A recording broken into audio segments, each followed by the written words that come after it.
Hey guys, welcome back to another episode of Under the Influence. Tonight we have a full cast. Full cast. They're backstage. I'm just waiting for two more people. But we have Globy backstage and we have Tap backstage. So thank you for joining us again tonight. As you can see at the bottom, you have the topic that we're going to be covering today. It's all about mental health. All about mental health. Sorry, the jack is kicking into me today. So on the drinks, we have some jack, and I'm just gonna add everybody in. Try to add them in, okay? Yeah, I have my serious shit on, okay? I have my serious shit on. So let's add in. Hi. Your mic is muted. See, I feel like I work. Hi, everybody, and hi. How are you? Hi. This is Globy, Global Carnivalist, okay? And we're gonna be bringing in. You didn't tell me we were supposed to bring drinks, sweetie. Yes, I did. Didn't I say that? When did you say that? Didn't I say we had to have some okay, everybody has a drink? Well, I have water. That's it. Do you want to go I get got something? water too, but you gotta hydrate. Yeah. I have water as well. I got water too. Okay. We wait until they just finished her live. And Dale is coming in. So guys, what's been your day like? Like let's unpack our days today. It feels like day 100. Oh, I don't even know what day it is anymore, to be honest. I literally try to think of my days as I may have meetings for the day or like class. If I don't have anything to do, I literally don't know what day it is. I'm just like, oh, okay, I'm alive. Yeah.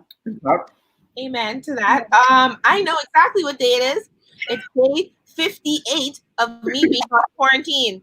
58 days. So I'm kind of like, of course, thank God for life, all that good stuff. But I am kind of starting to feel a little burnt out.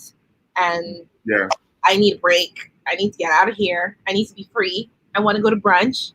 I want mimosas. I want to see something more than these same four walls every day. So I know. Yeah, I've been inside. I only go to the supermarket, and as much as I'm old and I really stay home these days, it's really when it's not optional, that's when it becomes an issue. It is really an issue.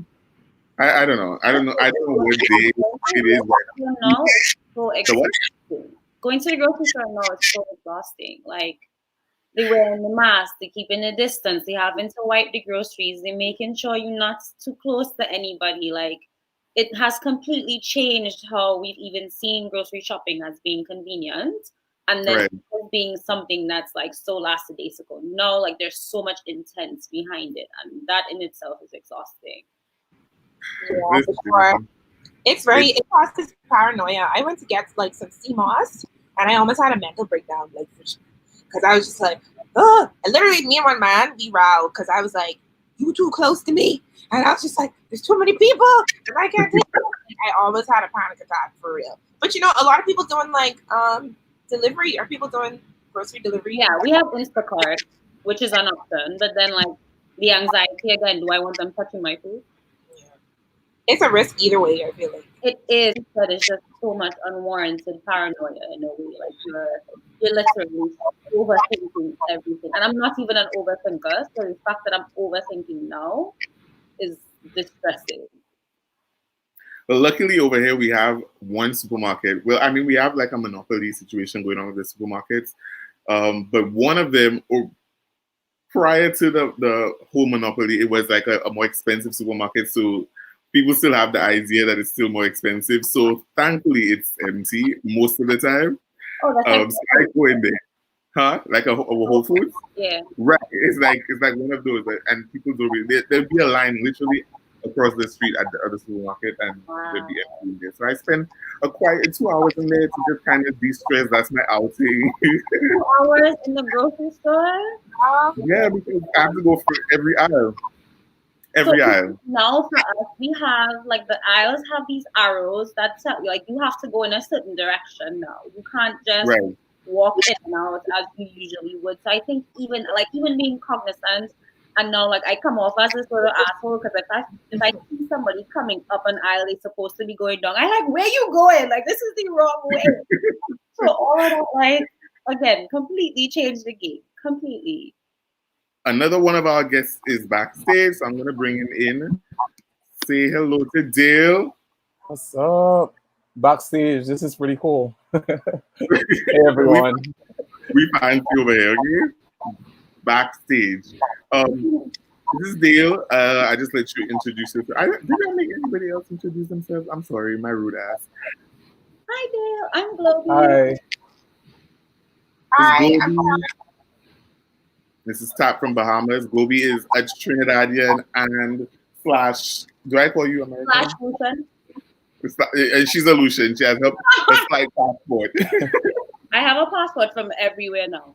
Okay. Got it. I represent the Caribbean. And hi to everybody. I seen it in the comments as well. Hi, Donna. Oh yeah, look at me ignoring my comments. How rude of me. I know. Hi, guys. Hey everyone. Hey. Oh my God, there's people. Eileen said Toya's finishing her makeup. She's coming. Because Eileen had a live right before this, so it's 7 to 8. So the transition is real. Got it. So we just kind of, touched on how our days are going, and well, our day went. What was your day like? Could you let them know how your day went? My day was pretty long. I worked for most of today. Yeah, so it was mainly work and then jumping onto this. So, but I got my drink, so I'm ready. Oh man. See?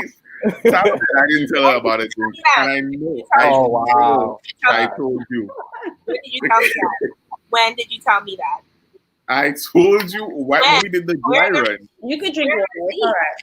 Where are the receipts? Go get a lemon. The thing is, the sad thing is, I on dry dog right now because literally I had re-up last week and them 3 bottles already gone. I done. So I gotta go back. They just started selling alcohol again for us. I think same thing this week. Same thing. Yeah. Mm-hmm. Yeah. Okay. So I'm on my last. I have Jack. I'm on the Jack today. Okay. So you don't know how it might go. I might cry. Got it. It might get real. Okay. It might get real. Okay. So yeah, but I'm waiting for Toya, but we can start the discussion. I think an appropriate introduction to this discussion is basically how you've been managing your mental health. Or should we start by definition for mental health? Is there such a thing? Like, is there a set definition for what mental health is? Say that again. Oh, so I broke up? Yeah. I was saying we should. I thought an appropriate way to start this conversation was to basically just kind of brief on how our mental health state is in this quarantine time. But I was wondering if a definition was necessary too, or if there is even such a thing as a definition for mental health. I think it encompasses a lot of things. I think we can cover anxiety with that. We can cover clinical depression, just mood regulators, personality disorder as well.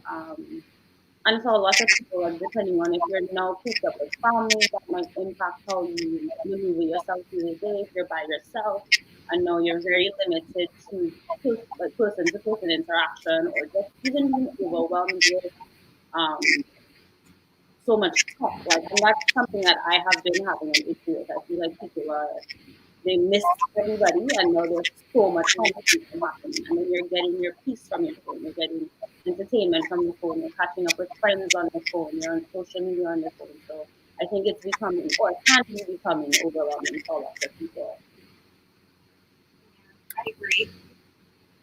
I think the thing is with the quarantine, it's a wonderful thing. It's like a double-edged sword. It's like being in quarantine is actually like highlighted or exacerbated issues that already existed prior to. I feel like yes, for a lot of us, this is triggering and bringing like mental health issues. But the reality is, especially in the Caribbean, a lot of these issues were pre-existing. For instance, like the Bahamas, I heard someone saying they're having spike in domestic violence incidents, right? Because people are cooped up inside the house. But realistically, that's always been a problem for us. You know what I mean? So it's like issues that we were sweeping under the rug for so long. it's like they're forced to come to the light now because you can't run away from your problems. You can't drink your problems away because a lot of people either you can't get to the liquor store. The liquor store is closed for literally a month, or the lines are too long. So you're being forced to deal with like a lot of issues that were pre-existing. And I think that's a really difficult thing, and that's a really triggering thing. But it can potentially be an opportunity for us to challenge ourselves and to try to heal ourselves and to try to examine and better our mental health and our wellness and all that. Yeah, no, go ahead. Okay. No, I was gonna say that I agree with both of them in terms of the opportunity that I think is presented with COVID-19. It's definitely disheartening to see that a lot of the marginalized communities are vastly impacted, right, by the virus, mainly because during regular time when there isn't a virus, they were already disenfranchised. So I think this definitely is an opportunity for a lot of governments to kind of step up and take stock of the different areas and the different populations that are impacted. But I wanted to also just like highlight in terms of mental health, a general definition could literally just look at the psychological and emotional well-being of each and every individual. I think whenever we think about mental health, we tend to think about mental illness, and those are two very different things. So I think it's important for us to just highlight that, hey, our mental health is for everyone. Every single person has a mental health. That's just what you are individually in terms of your psychological well-being. And I think that protecting it and preserving it is most important in all these different facets right now. I agree. Markella Imperial said mental health, a disorder that can cause psychological and behavioral disturbances with varying severities. So the health would be how you maintain it. Mm-hmm. I think for me, mental health is not something that I like thought of or thought about to even get a definition for. So, which leads me to believe that there's so many different definitions, and it's kind of like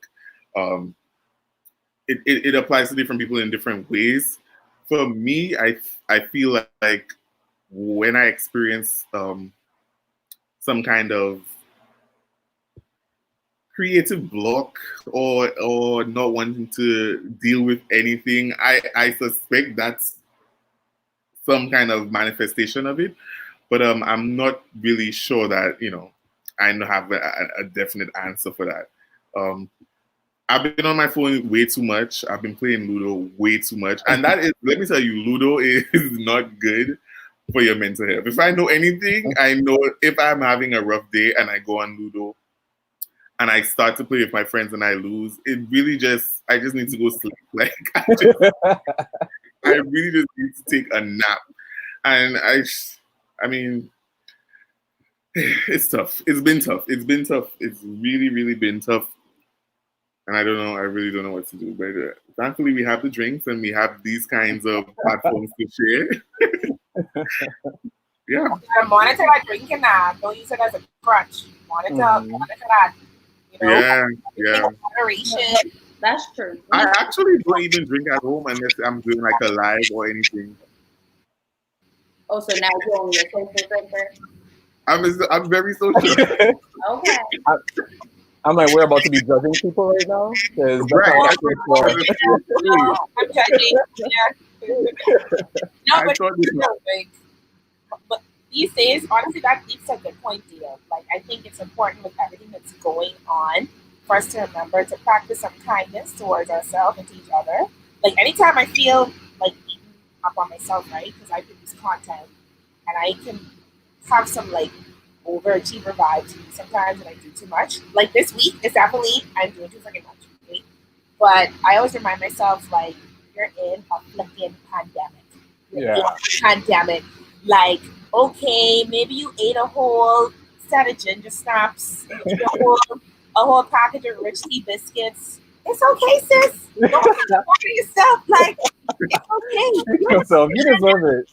In a pandemic, we're in a pandemic, and so it's like, you know what? Okay, I'm not. When I first started the quarantine, I was like, oh my god, I was working out every day. Yeah, same. I'm showing everybody on Instagram, oh, look at me, I'm sweating. And now I'm just like, and that's okay. That's okay though. That's okay. I'm gonna part of even what you're saying, Tap, is that it's because now you don't know when there's an end, right? Like when it first started, it's like, okay, I get 2 weeks off, because that's what they were saying, right? You get 2 weeks off and then you get to go back to what is semi-normal, or like this is like the vacation without us ever having to use any PTO. And now it's day 58 and you're like, wait, I really inside for 2 months? This is like the new normal. And I know everybody hates that word, but it's literally the new normal. From the grocery store lines to the everything being online to not seeing your family or your friends and not being able to travel. Like this is just, I don't think anybody could have anticipated how to even move through this. So we have Toya in the building, and we're gonna add Toya. Hi. I'm so sorry I'm late. I had to kind of get this look finished. I'm not even done. No, you look cute. You look nice. You look real nice. Thank you. Good. So it's okay. How's everybody doing? We're good. We're okay. We're coping. We're coping. That means that the conversation is intense then. Not even yet. Like we just grazing the surface, and I feel like I'm a little bit tense because I just feel like I'm about to be seen today and tried. Jesus.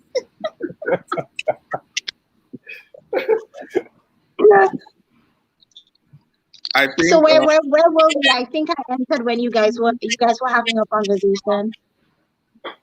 So I would jump the gun and say you probably had a fantastic day based on how your eyes and everything looks.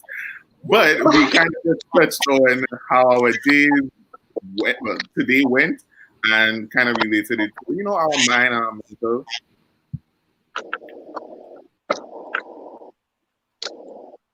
Okay, I'm here.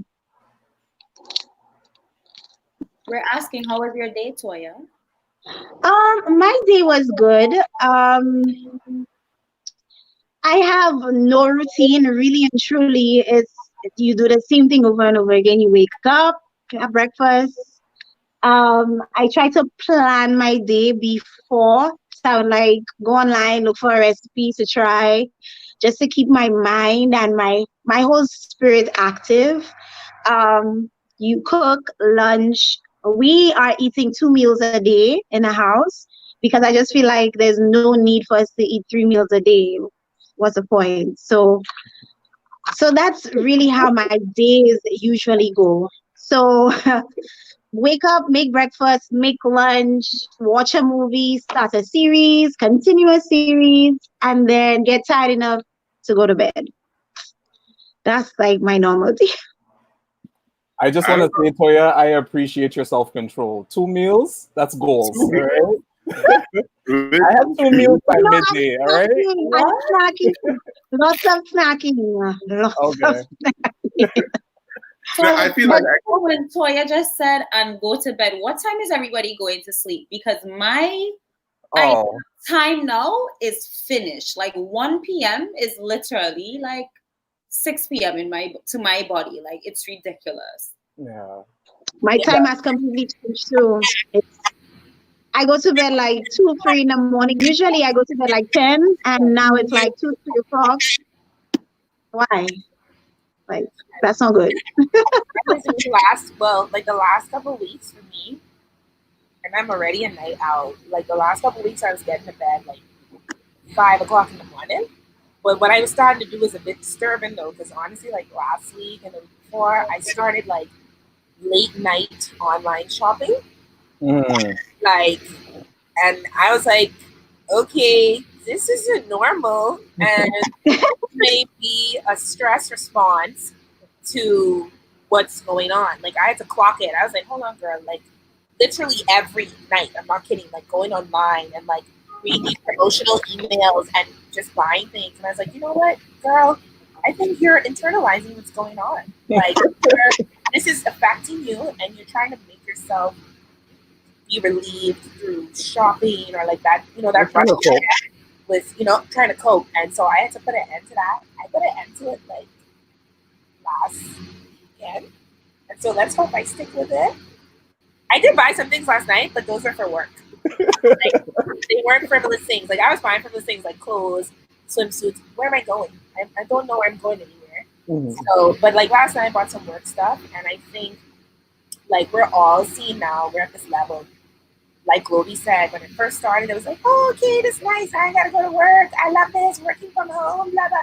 And now it's to that level where maybe stress shopping, overeating, lashing out at the people around you. And it's important to like firstly be aware of that, like clock yourself and be like, hold on, yeah, like this ain't normal. And then find ways to curb those negative habits. So like with the sleep, what I do now, one thing I learned from a therapist that I spoke with is like, I don't do things in the bed no more. Like all the typing and everything, even watching Netflix in the day, I sit right in this chair and I watch it in the chair. So by the time night comes, I can like lay in my bed and then I'll feel like sleepier instead of doing everything from my bed. Because I was really doing everything from the bed, eating, watching TV, FaceTiming. And I think it has helped actually starting to do work from this little chair. For me, I feel like I've been going to bed really, really, really late. Like, because I'm a coffee drinker at night. Yeah, Ooh, so me too. I don't know. I like the taste of coffee. It doesn't even, I think I it doesn't keep love me So up. it. delicious. I love you. It's so delicious. It's really It delicious. is so good. It's so good. Oh my god. So I drink it at like 10 o'clock while I'm watching something on Netflix. So Me in my head, too. my excuse is, it doesn't keep me up. It doesn't keep me up, but I'm up until 3 o'clock. So Oh, it does. Does anybody ever have that when you drink coffee? You have like wild dreams, like your stuff is wild. Me, Yeah. Like, me My personally, dreams been wild, so I mean I can't relate. yeah, I don't relate to that. I dream every night, regardless. So I don't know. Well, OG, maybe My dreams have been wild. I can tell you something. The Lord trying to speak to you. Maybe. I don't know. maybe Dreaming. We just be dreaming. Tell us a dream. I was about to say, I want to know what type of dreams are you having? it's not even one of those dreams. It's Not that kind of life? Okay. I mean, I would appreciate if it was one of those. Like at this point, I would appreciate it. But it's more so me running and jumping off a building, me Oh just no. wild stuff, like not even like Right, fun stuff. okay. Really, really Jumping wild. off a building. That wow. Okay, that's very that. Okay. Okay then. Top seems concerned. That's concerning, Dale. Like, okay. I mean, coffee is a stimulant, so that would have an impact on your dreams sometimes, especially if your body has a tolerance for it. Good to know. Okay, so, I didn't know that. so the first question: What does everybody's self-care routine look like? And self-care very closely related to. Well, I do we have time? Because if Gobi has to start talking about herself, And that's what I'm just about to say. If she has to go in on her self-care routine, she needs this entire life. No, I do. Y'all know self-care is my thing. right? Is mask, is rest, is sleep, is meditate, is go for a walk. It's just so many things. Yeah. But what does your self-care look like? For me, Yeah, like what? How do Like, I okay? will- Self-care relating to something that makes you feel extremely good if you're having a really, really terrible day. well, I self-care without even having a terrible day. Yeah. So I get to not having a terrible day. Okay. So it's for me, it's just always being in tune with self. So I will possibly meditate or think in the morning, depending on how I want my day to go. I'll listen to gospel. I'm not even an extremely religious person, but I find gospel to always put me in more or less a very good mood.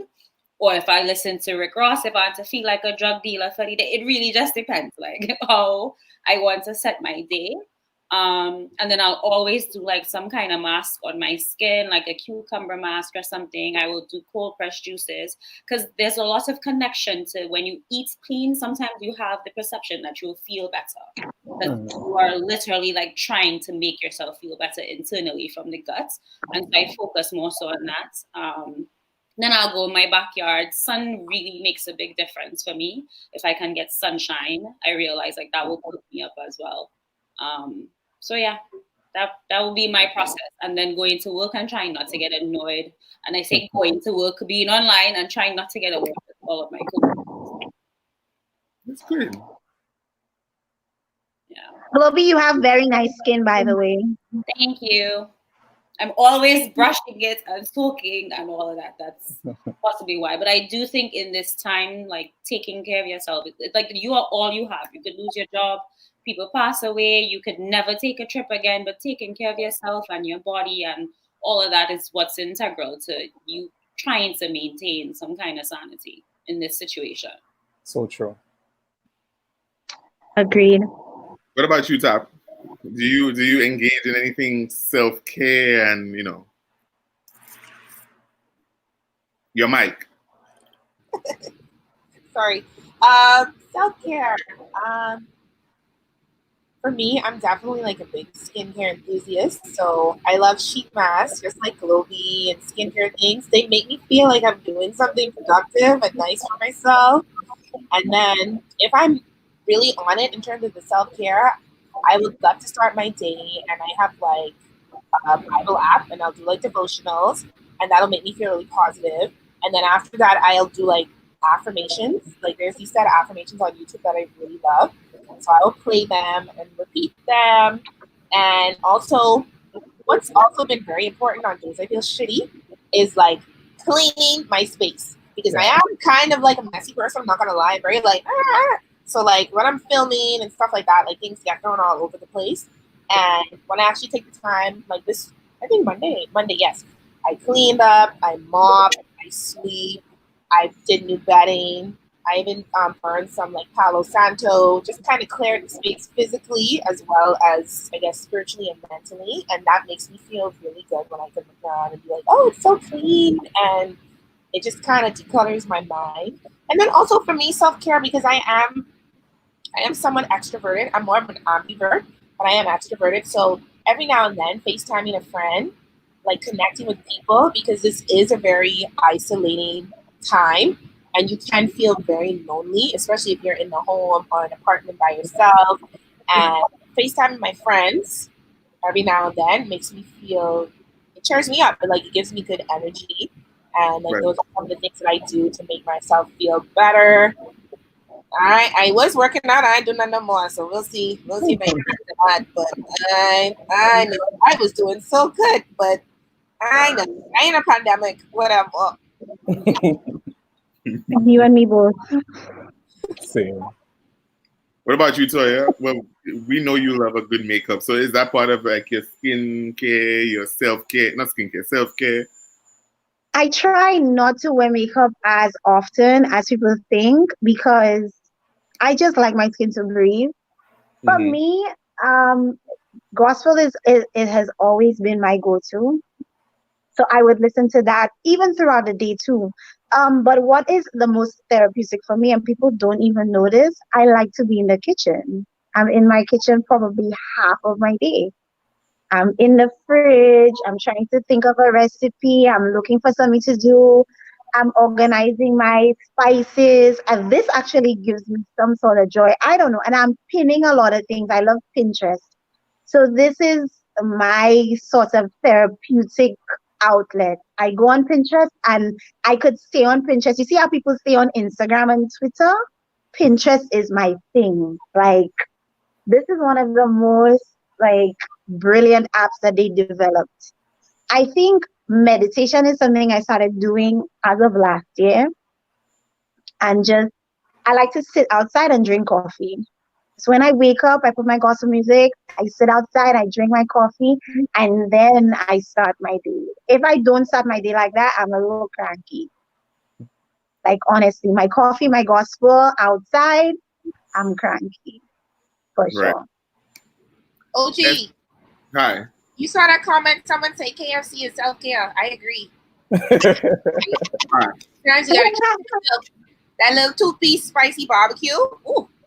We don't have the barbecue yet in St. Lucia. We don't. My but condolences. Oh no. That is so wrong. Oh my god, it's the best one. but KFC really is top tier. We don't even have KFC to eat, so. Oh. What? They have lobster for $2, so it's fine. Oh, Like wait. I was about to say KFC has lobster. Wow. no, Oh, no, they no, I have got all excited. seafood. Oh, They have all seafood, like very, very cheap. very cheap. Yeah. Okay. Wow. Oh, I'd What love about to be there. What about you, Dale? What do you do Yeah. for your I'm kind of like Globy in the sense that I try to do self-care on a regular basis, and not have it be reactionary to just when I'm having a bad day. Even when I'm having a good day, I try to care and love on myself. And I try to do that in a lot of different ways. One of the easiest things that I think I do on a regular basis is just to breathe. So just basic deep breathing exercises. One of the easiest ways is that it just kind of settles your body. And I try to be in touch with my body as much as I can. I try to regulate my energy, normally through exercise, normally through taking walks outside. A lot of people mention about the sunlight, and I can't stress the importance of vitamin D, right? It really is what invigorates all of us. I see all of these beautiful people. Your skins are amazing. So I'm like, everyone here on this live is getting their sunlight in. So that's pretty cool. I also indulge in a lot of reading. So I find that, the world is just very stimulating in a lot of different ways, and sometimes that could be overwhelming. And so I tend to pull back a little bit, and I normally dive into a book, and it just helps me a lot. I do a lot of research. So I'll go down a lot of rabbit holes, but it normally becomes self-care for me because I feel like I'm just being more informed. Tap also mentioned connection, and that's important for me too. So I think whenever we're going through these hard moments, it's very easy for us to self-isolate. It's just natural. It's just what we do as human beings sometimes.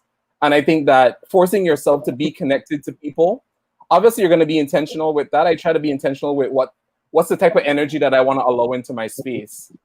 When we're feeling funky, when we're just feeling down, we tend to not want to bring anyone else into that space. And I think it's important to move past that. So I would force myself to connect with my mom, connect with my family members, connect with some friends, even if it's just like, yo, what's going on? And I'm just like, yeah, I'm feeling shitty.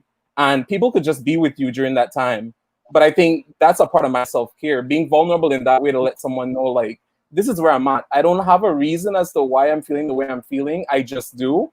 And being in a space with someone that's going to allow you to just feel what you're feeling. So that's a part of my self-care, being intentional with how I regulate and share my energy with other people, but also not being afraid to let them into my space. All right, let them in and let them know, hey, it's a little bit messy right now, and I don't know why, but this is where I'm at, and just be able to share a moment with them.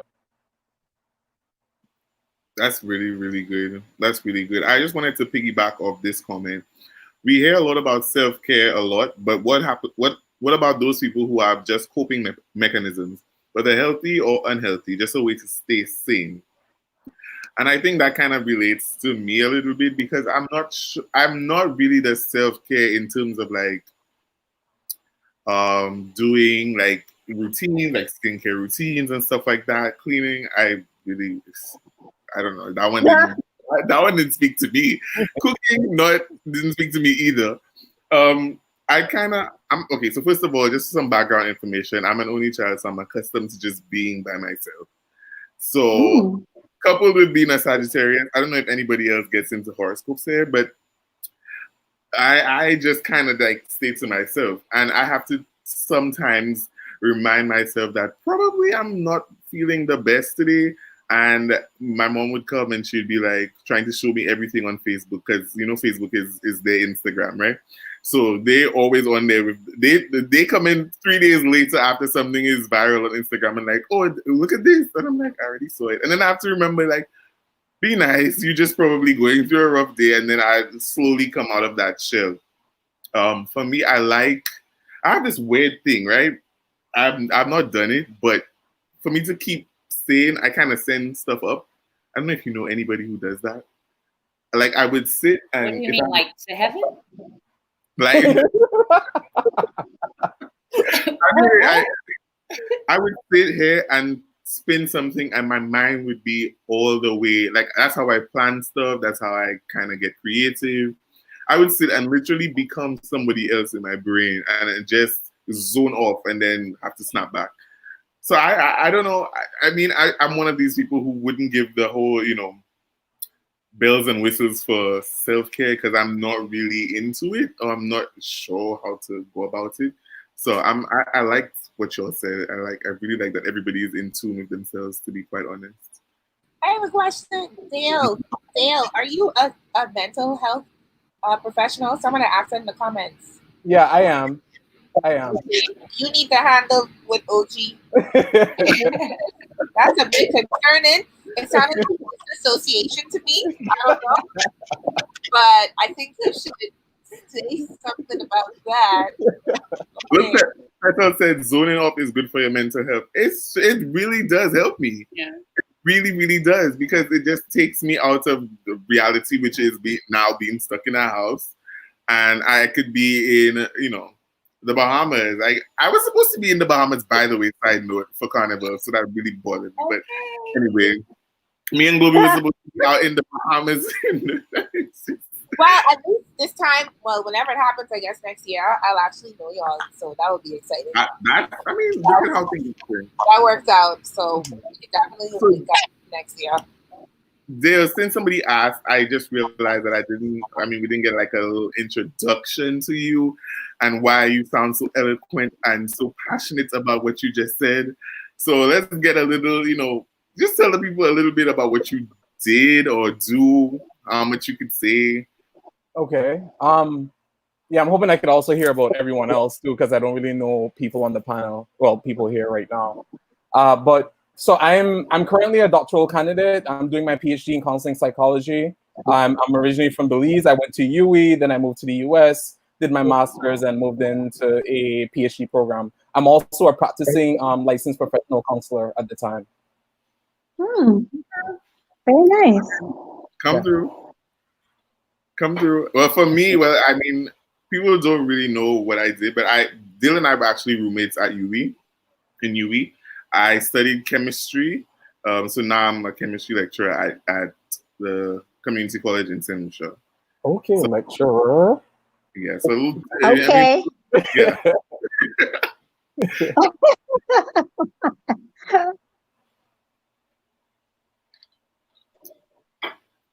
Everybody just went.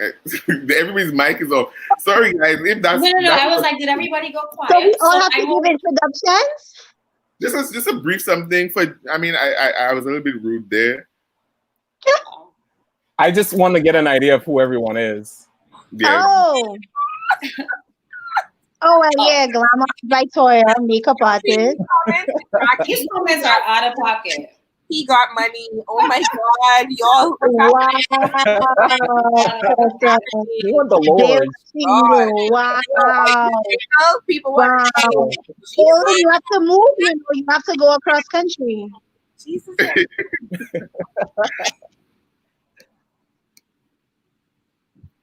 Oh, Toya does makeup. I do Carnival. Makeup. I'm a travel blogger. So that has been put on hold since I've been here. I won't go into the education background and all of that since my mind doesn't necessarily match this forum. But yeah. Yes, it does. In what way? How does it match me? Tell us your business. I'm telling y'all my business. I sell drugs. That's what I do. Let's move on. Oh, and let's you need an assistant. But if I help you cope, then perfect. You need an assistant? Who, me? Yeah, what kind of show? We'll talk about that offline because the feds be watching. That's true. And Top? Oh, it's my turn.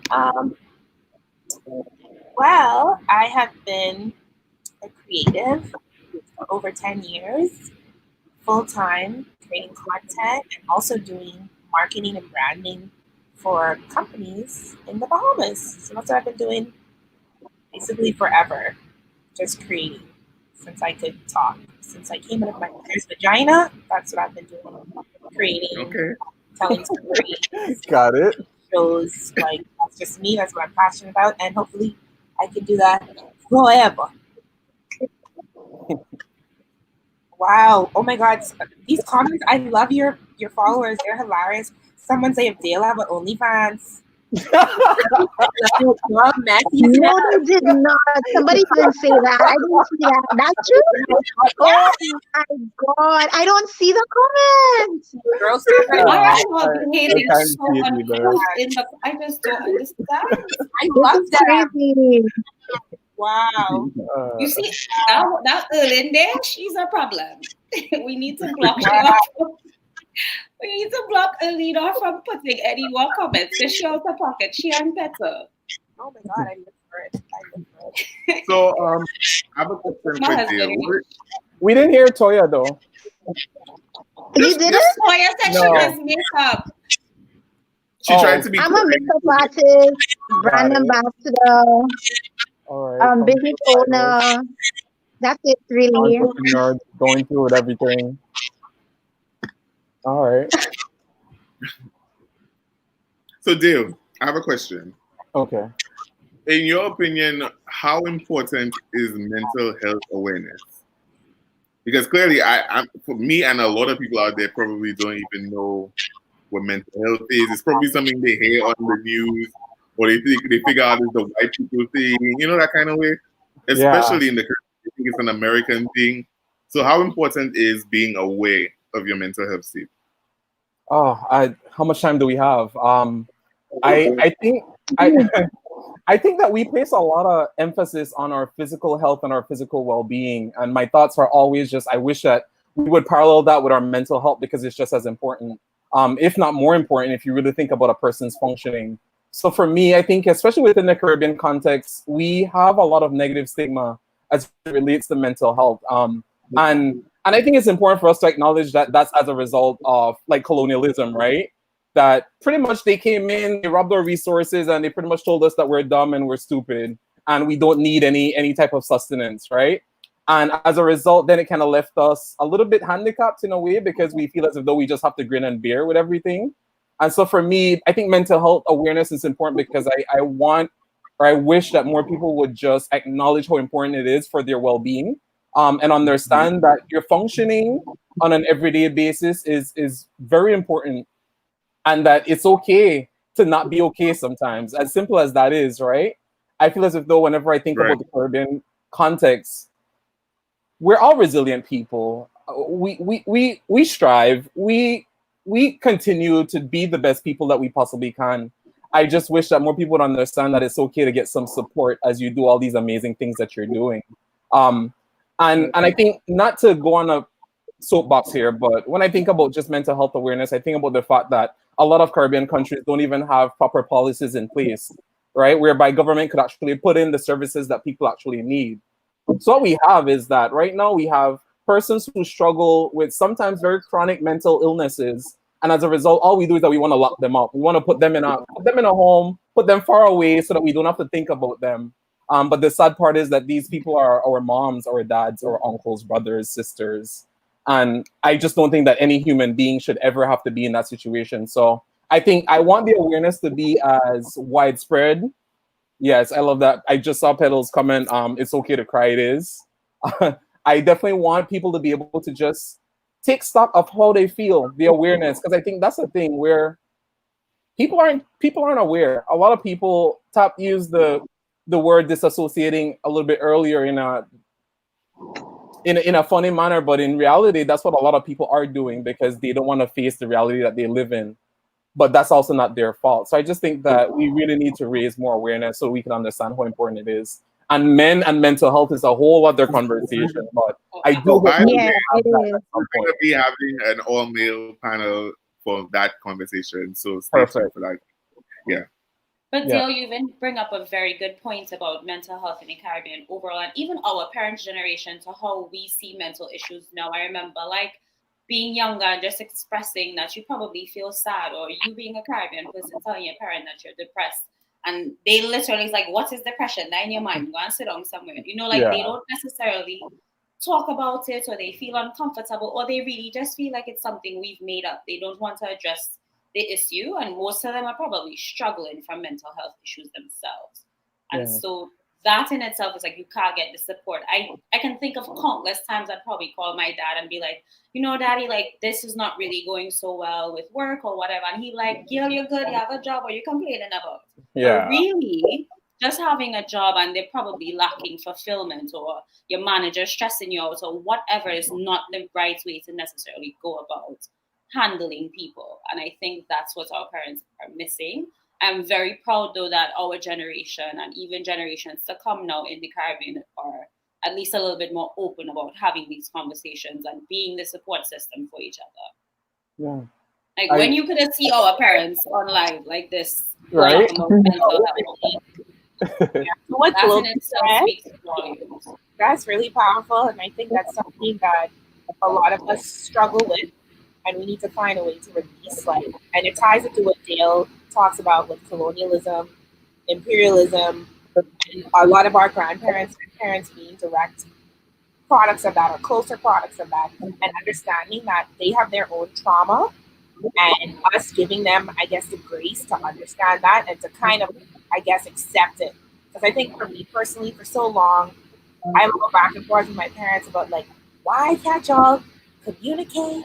I don't feel like y'all communicate. And it's just like, honestly, they're exhibiting what they learned. Yeah. Right? And at this age that they are at, which they are senior citizens, it's only so much that can be done. And so I now be more woke, you know, we're this generation, we're so woke and we're more aware and more open. We kind of have to release that, and we have to forgive, I guess, that generation before us, and give them the grace to know that they're honestly just, they're kind of victims in a way too, and they're just perpetuating what they learned. Not that it excuses it or makes it right, but it kind of helps you to react to them, you know, respond to them instead of reacting to them. It's like when I finally accepted that, listen, this is how they grow up, so it's highly unlikely that at their age they're going to change. I started to respond more than allow it to trigger me or allow me to react in a very negative way. So that's like a really important point. Like talking about Caribbean parents, talking about mental health stuff. Like in some cases they ain't gonna get it, but you can't carry that burden. You can't carry the burden of trying to fix that. You just have to work on your own mental being, you know. I think we can do it in little ways too. Like sometimes when I realize our parents or even an older Caribbean person is taking something personally, I'll be like, hey, maybe this is not about you, or think about how the person is responding to you based on what they're going through. Everything is not an attack or this person beefing with me or what, like, and that's how we take things. Like everything is so like about me. But really, you don't really know what the person was dealing with that day, why they responded to you in that way. Facts. Even how you spoke to them. Because you know our grandparents and parents have a way of talking to people. Yeah. Rough, hard. What? I mean, like, absolutely. Yeah. Globe, you mentioned, I'm sorry there. Yeah, I just think you highlighted something important there, which I think is just that consideration, right, when it comes to our parents. I think that mutual empathy, where understanding that as kids when we were growing up and we were telling them that we're sad and we're anxious or whatever it is that you were feeling that they dismissed in some ways, it's because they were scared.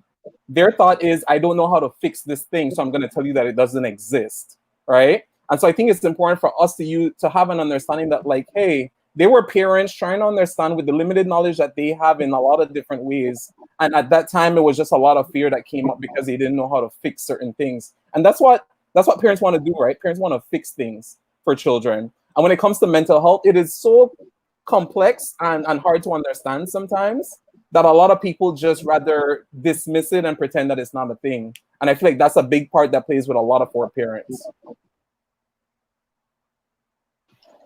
I totally agree. And what, just to piggyback off of what Roxanne had said about religion, I feel like even now when you would go by your grandmother and she'd be like, what happened? You're looking down. And her first thing would be, just pray. And I mean, yeah. It's so true. I mean, you pray and you tell God, you ask God what's going on. Yeah. God is going to find a way. It's going to be okay. Yeah, I mean, just ask God for anything. I believe in God, but I also feel like I feel like one of the biggest reasons we're here is for human interaction, and it's like God created people. God created people like Dale. He created mental health professionals. And if you're like me and you're from the Christian religion, you know that like Luke was a doctor. And so there's nothing wrong with being religious, whatever your religion is, Islam, Christianity, agnostic, whatever. But that doesn't, I guess, give them a right to discredit science. At least I personally don't believe that. I believe that you can be someone who has faith or spirituality or religion or whatever you want to call it, but still use like science and medicine and psychology and use people like Dale as a resource. Like God puts people in our lives for a reason, and you can't just pray everything away. Like it don't work like that. Like the Bible even says, faith without works is dead. You could have faith all you want, but you have to actually, you can have faith, oh, I will lose 20 pounds. I believe. You can believe all you want, but sis, if you eating freaking chickpeas all day and jerk chicken and whatever else and this and eating all that, you're still gonna be big. Like, so you could have faith and pray, of course, but know that you have to put work with it. You have to work on your mental health. The same way, like Dale says, we always focus on the physical. We know that we should eat vegetables and drink water and do things for the physical, but there are things we should be doing for the mental as well, like things you actually need to do to work on making sure you're maintaining your mental health if you're in good status, and if you're in a not so good status, working toward changing that or improving it or, you know, rebuilding it. Yeah. But sometimes, let me not even say sometimes, more or less like you were saying, there's not really that much separation sometimes between the religion and us talking or confiding in our parents, right? I'm perfectly fine if I go talk to my grandmother and she's like, go pray about it. That's not a problem. My issue is the blocking of you receiving the information, one.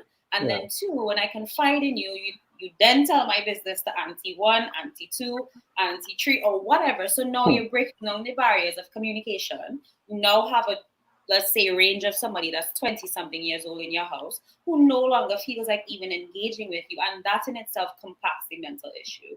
And I think while, yes, I understand we have to be a little bit more empathetic with our parents, if you don't address it, they don't know any better. So there has to be some kind of self-correction in it and of itself. We're not children. Like a lot of us are 25 plus. They have to start taking responsibility for their own behavior now. Like we cannot continue to be in a victim mindset where this is okay. Like you're my parent or whoever. I expect support from you in this way. This is how we can move forward if you want to have this relationship. And then repeating my business to other people is completely unacceptable. But I can go pray though, if you want to talk about that. Like, and nothing is wrong with that. You just Globy, coming through with the boundaries. I have a question. You have to set them. Well, yeah, I guess you kind of answered my question. To piggyback off of what Globy was saying. Okay, I personally believe you should call out people for their bullshit, right? Whether it's your parents, I don't care who it is, whatever. You should communicate as respectfully as you can. But there does come a time where some people, no matter how much times you talk to them, no matter how much times you sit them down and have an intervention, they're not going to change because they're at whatever lower vibrational level or whatever. So I feel like some of us need to be open to that idea of that. Like, listen, I can talk to my parents, I can communicate, I can say what I'm feeling, but some of them are really stuck in their ways. And I guess you kind of answered it. You have to be prepared that if they don't change, you are willing to put in boundaries. So for instance, how Globy was saying, you know, you tell your mommy this or she go and tell your auntie. Well, if you have 1 to 2, maybe even 3 conversations with her about it and it continues, well, I'm not telling you anything anymore. Like, you know what I'm saying? So I think sometimes that's like a hard kind of thing to face because, you know, these are your loved ones and you care about them and you want them to change. I think for me personally, my journey has been like with my family, one of acceptance. Like realizing, okay, they're older. And, you know, there's scientific studies, and I guess Dale can talk about this, where literally parts of the brain of older people, the part that's responsible for change, after you hit a certain age, that part of the brain ain't really lighting up no more. Like, you know, I've seen articles about that. So I feel like acceptance and also understanding that, you know, you can only work out your own mental health for you. And that goes for whether you deal with family or a boyfriend, girlfriend, co-workers. You can only protect your space and create your boundaries. And if people continue to violate that, then you have to make a decision, I feel like, as well. Then I'm going to move on from this, or like me, I don't know if it's a good thing or a bad thing, but like Dale can talk more about it. Like me personally, I'll switch gears from the family member to the friends thing, right? I think for me, and OG, I'm really into astrology too. So I'm like a Scorpio moon and I'm a Gemini sun.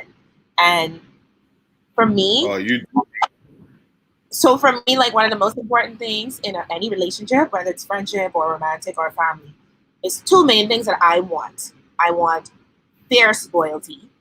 So aka you would never talk my business. I don't need much from you. I don't really need you to provide for me or anything. Don't talk my business. Have my back and then support me in my dreams, right? So if I'm doing something, share a flyer. If you could come out, right? And I felt like in a lot of friendships, when I started to evaluate them, I wasn't getting it. Now to all me, let's say circa 2017, 2018, when I would see certain behaviors that I didn't like in friendships after I addressed it, what I would do is I just cut people off, like straight up, like I'll ghost you. I will crawl into a hole, you will never me, you think I'm dead, whatever. But what I'm learning, especially at this age, is like I can't be getting a bunch of abuse and I blocked this one and whatever. Is like I'm more so compartmentalized, and Dale, you can tell me if that's right or wrong. Like, so if me and Dale are friends and I notice that Dale isn't supporting me, I'm hearing that Dale is telling people, or he's just not being my idea of a supportive friend. Instead of like making some crazy situation, it's like, you know what? I've already spoken about this. I've taken note of your behavior, and I'm going to compartmentalize you and put you in this category. I now know that Dale is not someone that I can confide in. I now know that Dale is not someone that if I get locked up, I can't call him. Like, I will still be respectful to Dale. I will be cordial. If Dale hit me up on Instagram, like, hey, what you saying? Like, hey, what you saying? But you only get that deep with me. And so that's kind of how I deal with people. I don't know if that's the right way, but I guess I want to know what Dale thinks about that. Am I on? Yeah, I mean, you all shared a lot there that I'm trying to conceptualize in my brain, all the different things you mentioned, which are all important. But I think one key thing that I wanted to touch on, and both Globy and Tap said this in terms of like almost kind of needing to rely on yourself. And that doesn't mean that you don't need your community. I think it's a matter of how do you build your self-awareness, right? So you could understand what's going on with you. So whenever we get into these conversations, Globy was talking about it when it comes to your parents, right? You bid for an attention from your parent whenever we do share certain things. You're bidding for something. You're bidding for their attention. You're bidding for some reassurance. You're bidding for some validation. All right? That's what you're trying to do. However, what happens is that when they dismiss you or they invalidate what you're feeling, any human being is that we're going to pull back and we're going to pull away because we were vulnerable in that moment and we wanted to connect, but we now are disconnecting. So for me, it's a matter of like, how do we acknowledge what you wanted in that situation? What exactly is it that you needed from your parent at that time? And how realistic are you with yourself about what you could actually receive from them? All right? Your parents, depending on where they are for themselves, will only be able to meet you at a certain place. All right? And I think it's important for your own mental health to be aware of that. We keep expecting certain things from people that cannot deliver. So why are you disappointing yourself continually? All right? And I saw a lot of people step back a little bit. So I'm guessing that's sitting with some of you. We feel seen. I feel like you dragged me if I was dating the man that ain't shit. Goddamn. But Dale, I want to ask you this question though, seriously speaking from a scientific standpoint. Do you think like the millennial generation and younger is more anxious than our parents, or are we just more honest about how we feel? Because I feel like our parents crazy to an extent, but they hide behind these walls, and I'm like, you insane, bro. Like, I don't understand why you're not addressing this. So what do you think? Yeah, so based on some of the research that I've seen, we are millennials or even Gen Z at this time are in one of the most connected and stimulated world, right? Let's consider the fact that technology has taken off with the past couple of years. Our parents didn't have all this access to all this stimulation, right? But I think a lot of people, we see the impact of being connected via all of our social media and all of these different apps on our phones. We could FaceTime, we could do all these things. But I think a lot of people don't understand the detriment that has on your mental health. Whereby you're being stimulated, you get news literally after a second that it happens. and you're bombarded with these things. And this is another part of self-care, and I don't want to delineate, but some people don't know how to set a boundary with social media, whereby it gets mentally draining and overwhelming to continually take in every single day. All right. It's hard in a lot of ways, where sometimes there's that FOMO, right? The fear of missing out. You're watching all your friends do all these amazing things, and people don't recognize that that creates an unnecessary pressure for you. You're on Twitter and you see different altercations, you see things flare up, you see news come at you in so many different directions. You see all these harmful views, and I think people don't set enough boundaries with that to understand that that's really impacting your mental health. But Wilby, to go back to your point, we are in a very different time and space from our parents.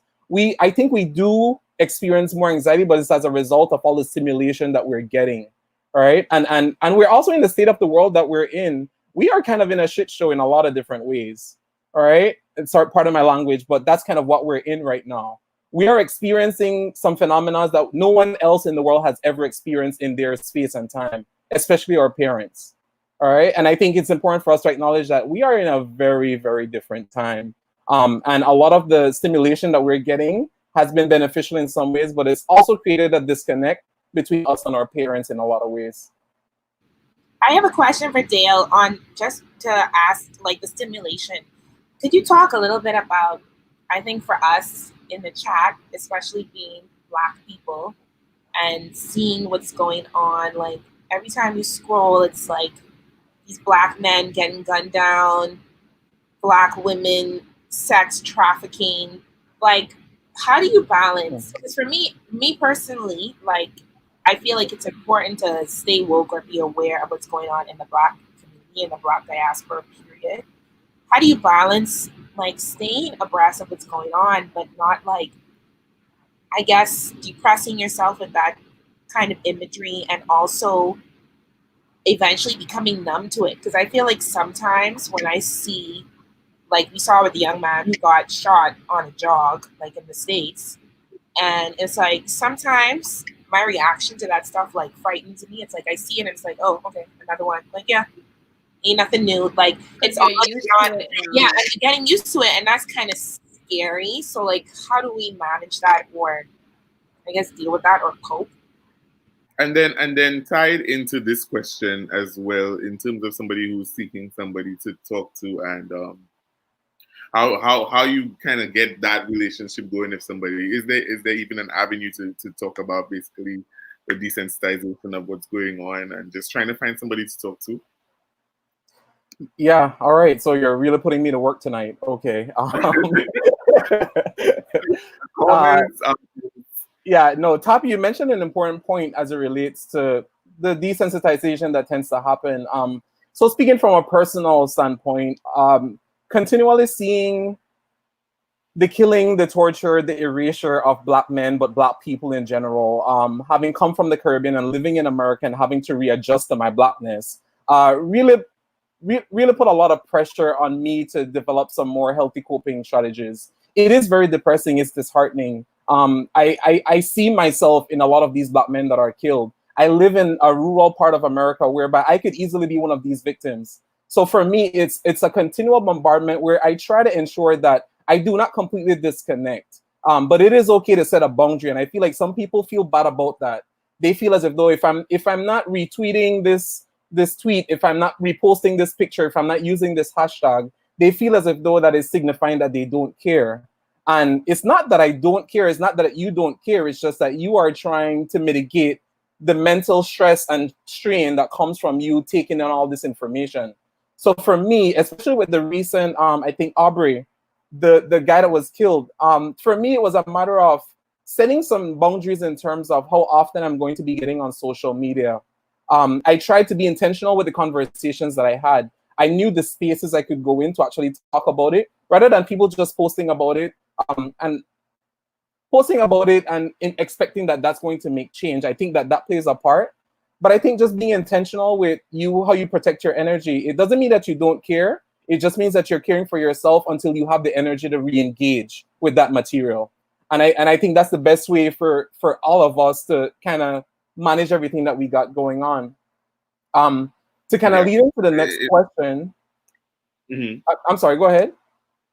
No, I was just gonna say in layman's terms, it's okay to block a bitch, and it's okay to mute a whole group chat and mute a whole person and mute the shade room and mute, not answer FaceTimes. Yeah. People FaceTiming you all hours of the day. Yeah. From personal experience, I remember one time I was sending Dale these funny things, and I was like, where's Dale? Dale literally took a whole hiatus from social media, and I was just like, but who am I gonna send these memes to? Like, he just ghosted. I was like, okay, well. But yeah, go on to the next question. Sorry. Yeah, no, and I mean, all of these things are boundaries. That's all it is. That's me saying, hey, I'm trying to protect my peace right now. And it doesn't mean anything about you, but it's more about me. And then I will re-engage when I'm in a better place.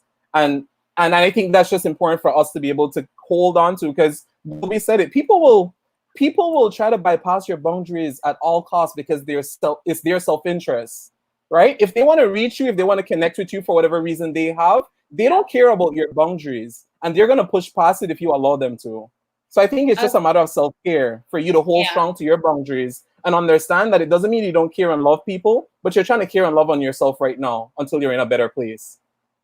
I was gonna I hate to piggyback, but you're absolutely right. And I think even based on some of the comments I'm seeing, it's also being cognizant of when you're not in a space for people to pour onto you. Like, if somebody's texting you all the drama, I think we need to be very conscious about the transference of energy. And if you find yourself in a good space and you want to be a really good friend or whatever, be supportive at that time, you might not necessarily be in that headspace to handle all that drama. And you need to be aware of that. Like, you need to really be protective about how you feel, your anxiety, how you're going to go to sleep at night. Because when it's just you, nobody knows business. And so you need to business about you. Yeah. Literally. You said it right. I have a question, Globey, in your opinion, because we kind of talked about this off screen earlier today, and everybody else could chime in. Okay, with that said, like, keeping boundaries, right? Do you have to announce your boundaries? Like, is it healthy mental health hygiene so on the friend level, say like, listen, guys, I don't want nobody message me right now, or even in the social media aspect, because we talked about that, like how people DM you, and if you don't answer right away or whatever, people want to go flicking crazy. People think you so should you announce that, like, even on social media? Because then it's like people get annoyed at that too when people are like, oh, I'm taking a break from social media, and people would be like, bitch. Right, I was just gonna say people. So what do you? Because people can't even guilty. You can't even be a people pleaser, right? Like, so announcing it, they'll be like, "Oh, bitch, who the fuck care you going off? Go about your business," right? You don't get that. And then there are some people who probably they wanted to ask you something or they were researching, and they reach out to you and saw that you were taking a break. Then that's on them. But what I do think is, like, I don't think you have to announce it. I think at the end of the day, if somebody's reaching out to you for information and they have to wait a week, if they really want it, they will wait. Otherwise, they can Google it. You're a person, you're not just a brand, you're not Coca-Cola with 400 VPs sitting on a board. And people have to remember that. So I would definitely say, like, if you need the break, you need to step back, take time for you. And all that goes into what Dale said. It's about creating boundaries for yourself. Because like I just said, you only have you, right? If Instagram is to mash up tomorrow, nobody is going to be able to make sure that Tap is all right or Toya is all right. You know what I mean? Like, facts. It's not going to happen. Facts. Yeah. And I think just to add to that, I think for me, I don't necessarily think that it needs to be announced every time, because for me, it often will highlight for you the relationships that you have. If someone is that disturbed by you taking some space and time for yourself and maybe then take the time to check in on you, then for me, that's an indication of the relationship, right? Whereby, okay, so I went ghost, OG is unable to send me Instagram memes and funny stuff that we would laugh at. But I know that the relationship is steady, where I could come back and we move on like nothing ever happened. And I could just let you know, like, hey, I needed some time and space for whatever it is, and I don't need to explain that. So I think just you being able to be steadfast in your boundaries, but not feeling guilty and ashamed of it. And I think that's what happens with a lot of people. They end up feeling guilty that, oh my gosh, like, I'm cutting off, this person probably needs me, blah, blah, blah. And I'm like, hey, but you need you. And in the end, like Wilby said, that's all you have. All right? All these friends and all these connections and all these people are not going to be the ones who are going through the challenges that you would be going through. So no love lost. You just need some space, and that's all it is. I think what happens is that people, usually wait till it's too late where they become snappy and they can't vocalize it as well as, hey, I just need some time. Da, da, da, da. It's like they don't address the problem right then and there. So it's like by the time you message them and the person messages you like, oh, well, I see you read my messages, I see you did it, and then now you have to snap and say, well, I just need some time for myself, and now it's a problem. I can't hear Toya. Oh, But Toya, sometimes it is difficult for somebody to tell you how they're feeling. It's easy for them to go in a corner or go in a shell or hold their corner or take some time for themselves without saying anything to anybody, as opposed to telling you, hey, you know what, just give me some time, I'm going through this. They would quicker go in a shell and stay there until they feel better and then come back to you and talk to you about what happened. Or they might not even say a word. They might just come back and everything is back to normal.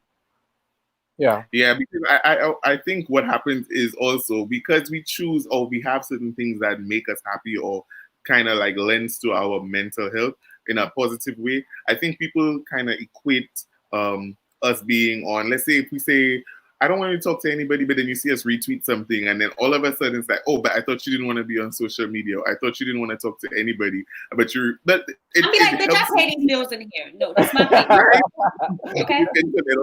First of all, but I think people feel like when you say that, it means that you have to go and put yourself in a dark room and hide away and don't speak to anybody, don't go anywhere. It's like, no, there's certain things that I like to do that don't stress me out. And I prefer to do this. There's one thing that I've learned about that. I'm sorry, Toya, go ahead. No, go ahead. No, I was just going to say that there's one thing I've learned about that, that people just need to stop taking things so personally. And that's the main thing, right? Whereby if someone is taking a space, please recognize that you are then taking up the space by making it about you. All right? If they're obviously the ones who need the space for whatever reason, it is not about you, and just remind yourself of that. I think it's a lot. I think too, people are afraid to be judged by others. So most times when they go into that shell and they go into that space and that corner, they won't say anything because they don't know how people are going to react to it, because it's not something that is being spoken about. So they would go into that shell or go into that space where it's comfortable for them so they could deal with it, because they don't know how you're going to react to it. You might judge them, you'll not understand, you'll make it about you, you make it about something that happened last night, yesterday, last week, because you're trying, because you just don't get it. And I think educating people on what this whole thing is so important. People don't know how to handle it. They don't know what it is. And they will make it about everything else apart from that. You're so right. I totally agree. I wanted to take in a comment that had been recurring. Somebody was asking to find professional help. What does that look like in the Caribbean? Or, I mean, we could do Caribbean and then we could do social media, because I mean, social media is accessible to way more people. So if anybody is in here who is not in the Caribbean, that would work perfectly fine. But in the Caribbean, especially because it's so taboo still, it's not just, there's nobody's sign that just says, I can't even think of any offices that kind of have. Now, but are there any psychiatrists or therapists that are doing it online in the Caribbean? Because then they might not even matter location. That could work if you're home and you don't even want somebody to mock or you walking into a building. That's an option. Right, and that would lead into our next question in terms of the stigma, because that is something crazy. But yeah, let's talk about what options do we have? What avenues do we currently have? I think I definitely wanted to, and I think this question also came up a little bit earlier about like what should people look for when they're trying to find a counselor and stuff like that. And I can't speak on all of the different Caribbean contexts just because I don't live here most of the time. But from my just general knowledge, I'm thinking people need to be informed and do your research. What happens is that we have a lot of different mental health professionals operating in different capacities, but don't necessarily have the same training, right? That we're not all the same. I think a lot of people in the Caribbean sometimes are confused between who's a therapist or a counselor, who's a social worker, who's a psychiatrist, and who's a psychologist, right? And all of these people, yes, provide a lot of some of the same services, but go about it in a very different way. So just generally, so psychiatry, that means that that's a person who has done their general MD. They're a doctor, they're a medical doctor, and then they did a specialization when it comes to psychiatry, understanding the physical and mental connection, right? And they're allowed to prescribe medication. You have registered mental health nurses, and I see that pretty common in the Caribbean, where a lot of mental health nurses are persons who are also offering counseling, but that's because they only have a bachelor's with maybe limited specialization. So I identify as a counselor or a therapist, and a counselor or a therapist normally is someone who has had master's degree training in counseling or in therapy, and who has also been a practicing counselor. In the Caribbean, I would say certain things for you to look out for is trying to understand more or less who that person is. Ask about their educational background, and you're not doing it to be egotistical or anything. You're literally just checking in, right? If you go to a doctor, you wouldn't just go to a medical doctor and not want to know what their credentials are, right? You don't want anybody just prescribing you certain things or messing with your body without you even knowing. And with the brain, it's the same thing. We want to ensure that we go to people who are capable, people who are qualified. I think a struggle often exists where people also don't even know what is considered to be qualified. But I would say if you have persons who are master's level trained in some area of mental health, whether it's counseling, whether they might have a degree in psychology, these are often the persons who are normally accessible to you. But I would say do your homework, do your research, ask all the questions that you need. One of the key questions to ask is about a person's theoretical orientation. That's normally like, what is the background that they're using to do work with you? All right?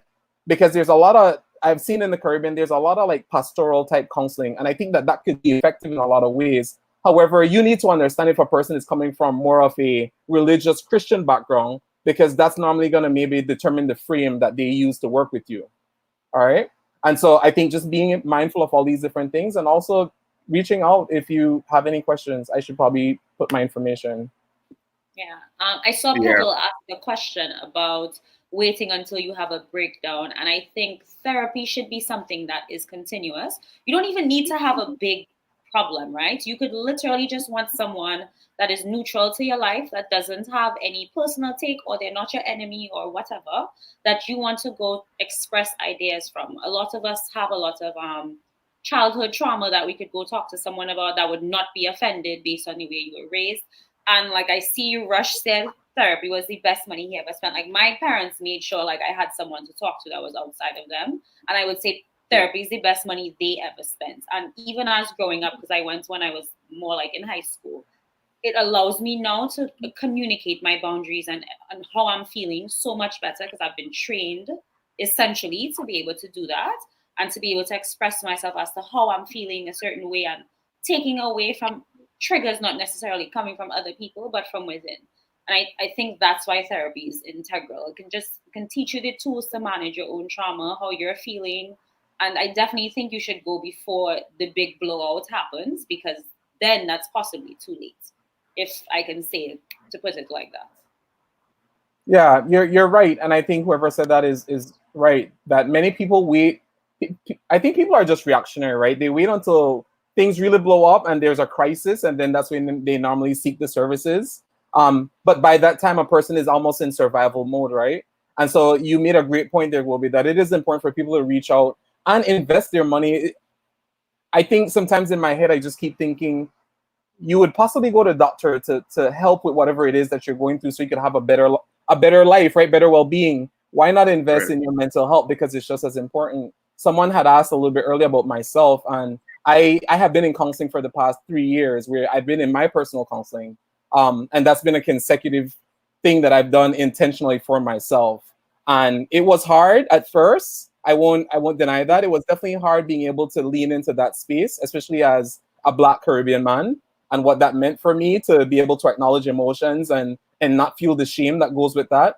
But to also acknowledge that, hey, I needed some support, and counseling has definitely been that support for me.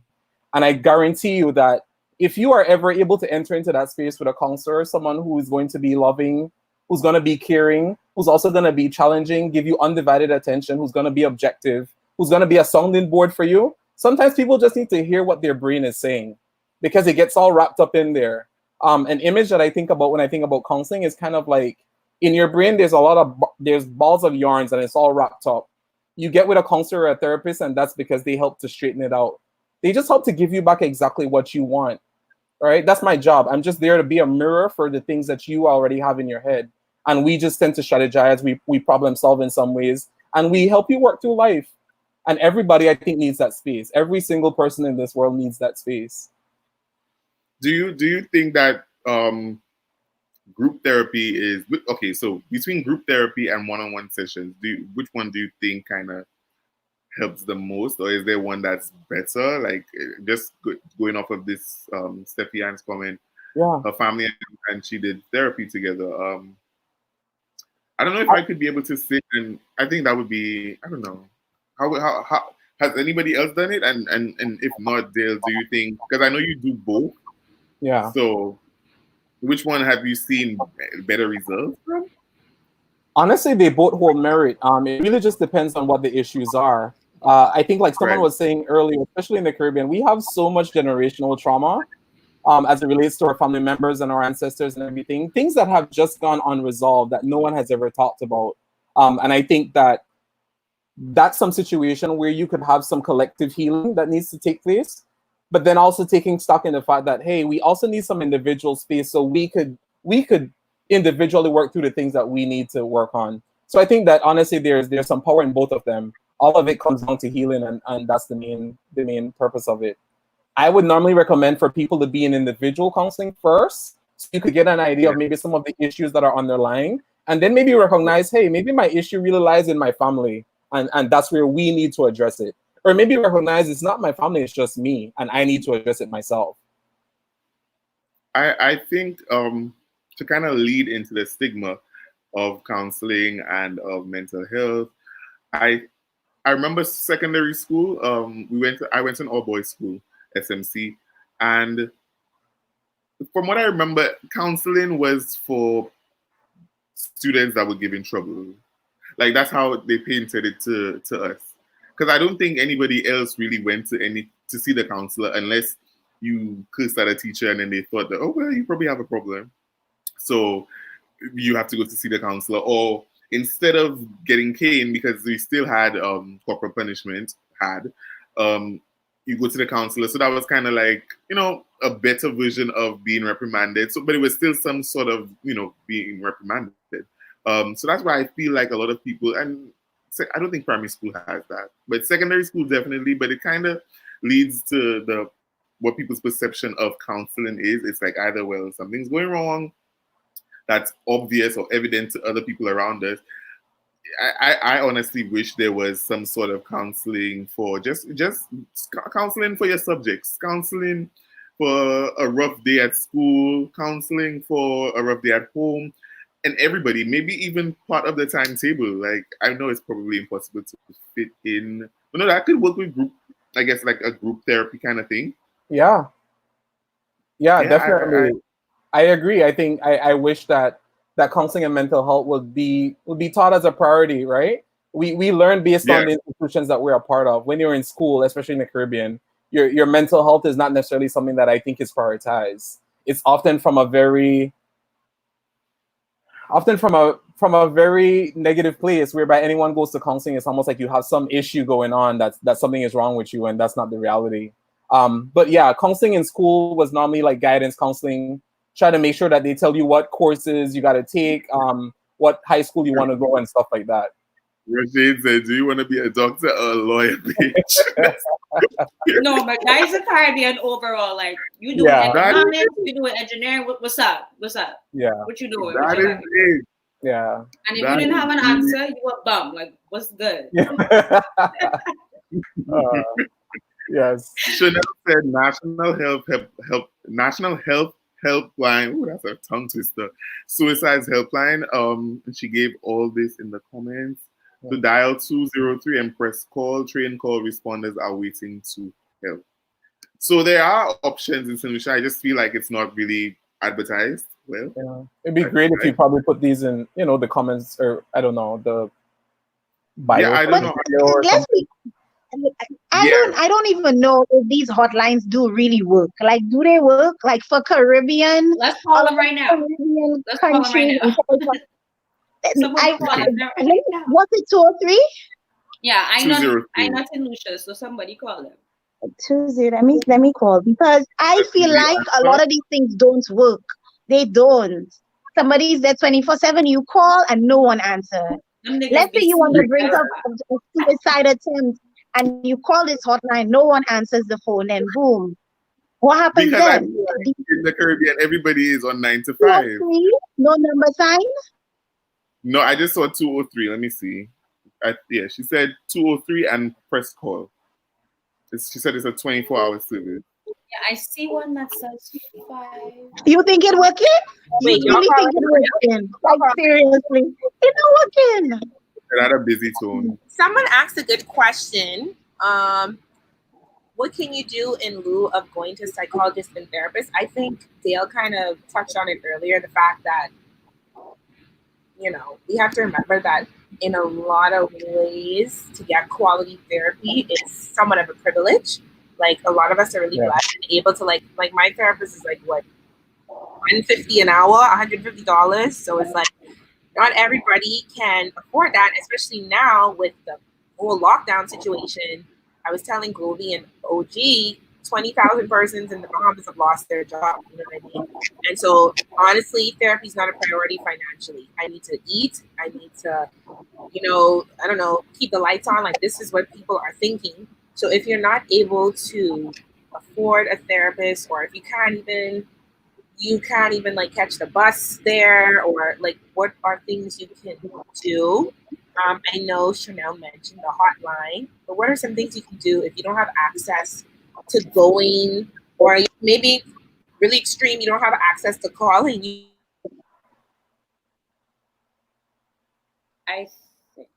we break? I think she got. Oh, No, but to answer her question and to answer the person who asked, I think journaling helps. I mean, I'm not a professional, but most professionals tell you to journal, because as you write in your entries and you go back and you read them, you really see the progression, and it's therapeutic. You'll be like, what was I going through this day that I would even talk to myself like this?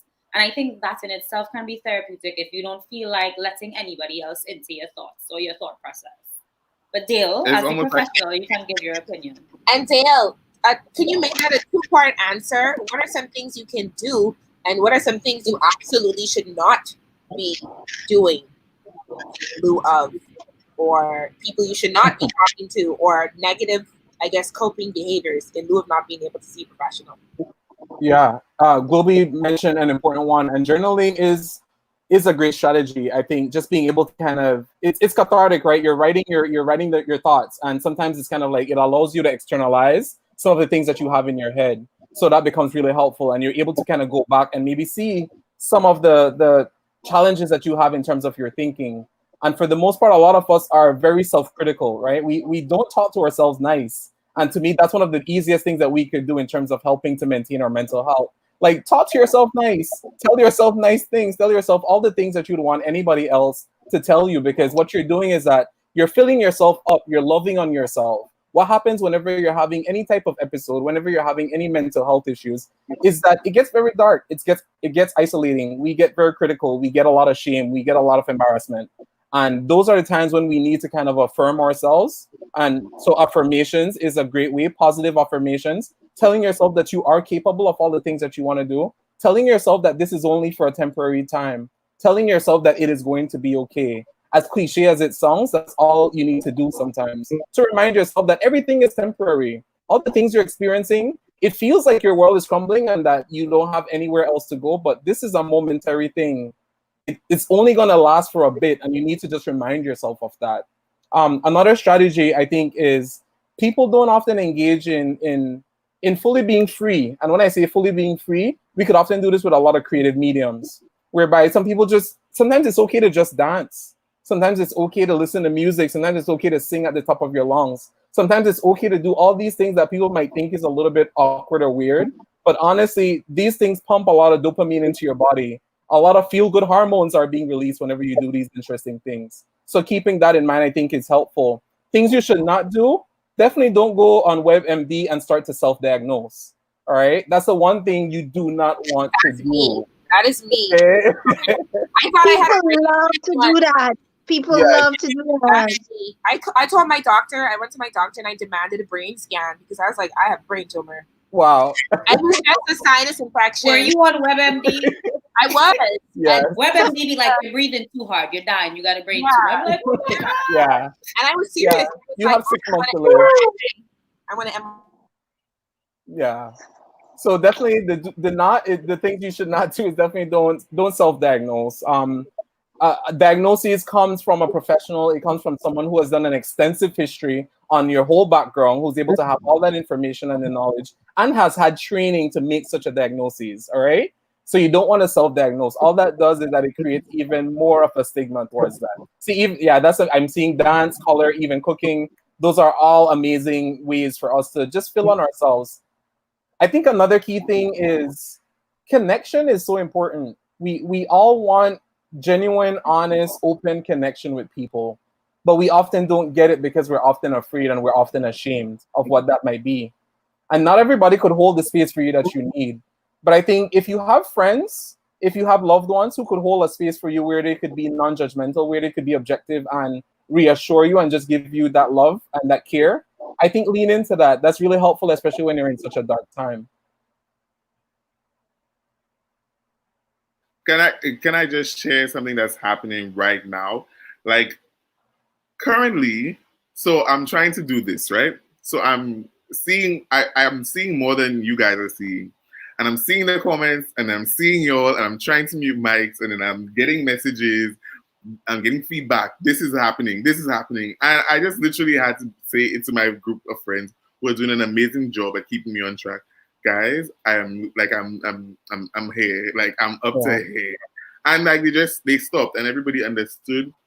But I literally was here. Like my eyes were going all over the place. I felt like I was having an explosion waiting to happen. Like still I'm trying to come down from it. So I put my phone all the way over here. Yeah. Because it was even my mom, she's in the room right now watching the live on her TV and she's messaging me, oh, go back to talk. Since she wanted a shout out. I have it. Like I'm like you're really stressing me out right now. Yeah, but you have to be, and I'm so happy that you even said that to pull back. You have to be conscious about not feeling overwhelmed.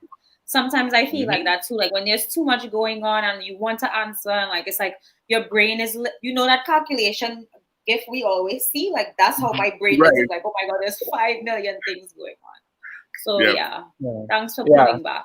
Yeah, definitely appreciate you even sharing that, Jamil, because I'm thinking like that's a lot to manage. You're trying to facilitate this whole conversation while managing all these different group chats and messages coming at you. It's a brain overload and you're overstimulated, right? And so we're just looking at how do we help to make you a little bit more present. So you could just remind yourself, right, that, hey, like you're here, you're in this conversation, you're here with a group of people and we're just trying to connect, right? And I think sometimes that just helps to bring things into perspective a little bit more. Right. Petal has a question. Would you guys say good mental health is the same as happiness? Oh, wow. That's a nice question. Wow. I would say it's not the same. For the main reason that I would want to normalize the whole range and spectrum of emotions. As human beings, we're not just we don't have to just be happy. And I feel like sometimes people forget that. I get it. It feels good when we're happy, and that's a major part of what we want it to be. But I think that there's a certain joy that comes from, hey, I'm not happy, I'm sad, and it's okay right now. It's not the end of the world. So I wouldn't want to equate happiness with good mental health. I think good mental health is actually you being able to manage and balance with the full range and spectrum of emotions that you experience without going into distress. That's good mental health. That's whereby, hey, I could be present for all these things that I'm going through, and I could still be okay. All right. So we don't necessarily want to pretend that we only have to be happy. I think that puts a very unrealistic pressure on all of us. You're not gonna always be happy, and that's just the reality of it. I think too, we need to stop, for those of us who are on social media, stop emotion shaming people. This is something that I've noticed in our generation. It's like we all know that we're dealing with real emotions, But somehow, if someone comes online and saying, "Oh, I'm having a shitty day," or "Oh, I'm sad," I feel like a lot of people generally attack that. And it's like, don't Facebook your feelings, face your feelings, and this whole kind of sentiment of, "Oh, I don't catch feelings, I catch flights," and it's just like, I don't know where this attitude of like you cannot express any other emotion besides, "Oh, I'm happy and I'm successful and I have my pinky out." I think it's really bizarre and it's really inauthentic, and we need to stop shaming people who come online and they do a comment like, "Oh, I'm having a shitty day," or, "Oh, you guys, whatever, send me some positive vibes or pray for me." And I think like a lot of people do that, and it's really unfair, and it's actually really hypocritical in my opinion, because it's like, when we're feeling bad, we want people to give us the same grace to know that, "Oh, I'm only human," but we don't do that enough for other people. We're always so quick to judge other people. We're always so quick. "Oh, I ran into OG the other day and his face is all screwed up." You don't know what the flick OG going through. We're so quick to judge others, whether it's OG unapproachable. He unapproachable. I saw him in the state. You don't know what he went through that day. You don't know what someone said to him. And whether it's in real life or on social media, I think we need to be a little more empathetic. I think a lot of us have become so numb. And I guess because of Dale said, the stimulation, we're so stimulated that we kind of lose that empathetic element. So just how you want people to have, some mercy on you when you feel bad, understanding, do the same thing for other people. Like, hand, come, hand, go. You can't expect other people to give you that space, and you're not creating a safe, positive space for other people. That's a good question, Donna. Yeah, I think, in my opinion, you can. I think it can. Like, I will answer Donna. For me personally, I think, and it depends on the medium that you're on. I love TikTok now because TikTok is nonstop jokes. It doesn't have the political drama like Twitter does. It doesn't have the memes and everybody think they're therapists on Instagram or everybody's perfect on Instagram. Like, it's literally just like people coming out of their bubbles, and either you're dancing, like for the most part, it's very happy. And of course, the algorithm shows you what makes you happy. So mine is like covered with pets, and then people making jokes and like things about coffee or shopping. And so I think social media can be. The only problem is if you are already suffering from a mental issue or you're depressed or whatever, it can heighten it depending on where you are. So if you see somebody in a nicer house than you, or they wearing the Gucci shirt you want, or they on the flight you want, then of course it's going to be triggering. So social media is not necessarily the issue as so much it is how you're feeling when you're using it, or how you're feeling when you're on it at that time. And I think we need to be conscious about that. If you're in a shitty mood and you answering, and I've seen it time and time and again, tweets that will pass by where usually you just type LOL. People are like, "Well, bitch," I'm like, this is about you. Like, I realize you might be going through a bad time, and so you need to pull back. It's not even about what the person is telling you, because they are acting as they normally do. And I think people need to be aware of that when we're using social media. But Donna, that was a very good question. So do you think that we could equate typing on social media on our statuses? Do you think we could equate it to journaling? Because for some people, it might not be physically writing down on a book. I mean, you could go back, and Facebook does a really good / terrible job of reminding you what you said. And that whole reflection, that reflection is kind of similar to having an out-of-body experience. But I've seen stuff that I've written on Facebook when I was in probably A-level or something like that, and I'll be like, why was I even like that? What was this energy? What is that? I think you said no, like it depends on the platform. Because for instance, okay, like right now, this whole live, I am so like impressed because right now this platform is helping people, and you can tell the energy of the comments. It's very respectful. People are even commenting and helping each other and giving each other resources. So this is social media, but this is a good. People are talking about their problems, and we're talking about our problems, but this is a safe space. I think even like, Rush Cam is watching. I love Rush. And Rush has done videos on his YouTube where he's talked about his issues with his family and different things. He's created a dialogue and a narrative and a safe space for people who have those same issues to say, "Oh my God, I feel seen." Now, I feel like you have to just be aware of what platform you're doing that on. Like me personally, like that's why I'm not on like Globy talk about TikTok. TikTok sounds great. I'm not on Twitter because for me, Twitter was becoming a very toxic place. Like I delete my Twitter maybe 2-3 years ago, because for me, it was just like, I feel like people are really mean on there, meaner than they are on the other apps. Like, I don't know why, but it seems like people get some kind of cloak of protection where they can be really stink on I there. agree. And I agree. So like, would I go on a space like that and talk about my problems? Maybe not. But a space like this, somewhere where you know that OG has created an environment that's nice, yeah, come on here, why not? And say, guys, I have a question. But I think you have to be aware of the spaces you're putting yourself in, and I guess look for those red flags and look for who you're confiding in. Because like with writing a Facebook status, some people honestly don't give a shit. I mean, that's just life. But I think there are other spaces in the social media forum where you can share and feel seen and get like real help, like in the comments, you know, this real help right there. Globy, I need you to answer to your name because it seems like you're out here triggering. Pedal needs to leave me alone, okay? I be self-caring at the spa and in my bikinis and going on my trips because that's what makes me Literally, I would be having It's not good for my mental health. It's not good. Stop doing it. And skip past the story. I would legit be on like scrolling on my regular day, probably haven't even taken a shower yet because I'm really just not even having that type of a good day. And then I get to Global Carnivalist and I'm seeing her outside having a picnic. And I'm just like, you see this? Yes. Like right now, I was like, no, I need to do this picnic outside. But guess what? It's not working out on my end. We ain't taking that talk. 1, 2, 3, 4, all you in the Caribbean. I'm not hearing it. All your beach, all your river, all your mango in all your yard. I don't care. And that's another good thing. It's like we don't even take advantage of the blessings that we do have. And it's like if I could compare the Caribbean to like the US or the UK, where they have probably more establishments that you could go on and, you know, conduct your mental health. It's like we don't have it, so we kind of say, oh, well, I can't go to the spa. You can go to the beach and scrub under your foot with some sand and you'll be perfectly fine. You get that vitamin D, you get that salt water action going on.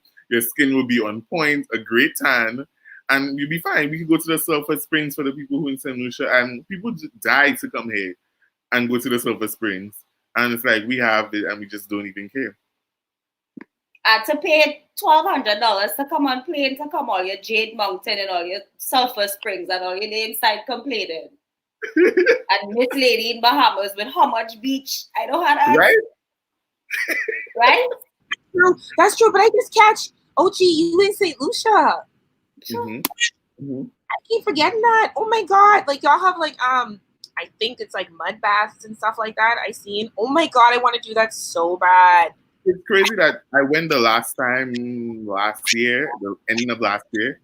And the time before that I went was when I was in primary school on a group trip. Mm-hmm. Yeah.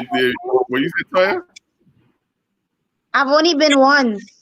That is crazy. That's unfortunate. We don't enjoy our own like islands enough for real. No, but to be fair, not even to be hard on y'all, but to be fair, it's like you have it at your discretion, so it's not necessarily the thing that you need to overreact to. Like when I see people at the Eiffel Tower or at Times Square, I'm like, what are you doing there? They're nasty. You probably go Times Square more than me. But we live here, like we have access to these things, and so it's not something that you are necessarily moved to do. You know what I mean? So don't be so hard on yourself. But for people that are in the Caribbean, if you can just being able to drive in our lush, like where the mountains are, take a walk, you all have the opportunity to do that and even show other parts of the island to people that might want miss it. If you just want to hear the breeze or the birds chirping, I feel like that might just be therapeutic for just you. Like, stop laughing, but that's the one thing I love. Like when I cannot go anymore, I love to hear like the birds and breeze and go about my day. I want to come to St. Lucia. I know people now. I come in. Ask Rush. I'm like, Rush, and it's so sad because I was supposed to be in Jamaica this month, and I already told Rush, I was like, I'm coming, and we need to do this, and we need to do that. So now that I know people from St. Lucia, I will certainly be there, and I get to get the full tourist experience. Like, I want to go in the mud. Petal has a question. What are some of the best ways you think we can erase the stigma of mental health amongst friends? And I mean, how do you create a healthy, honest, frequent mental health convo among your friends?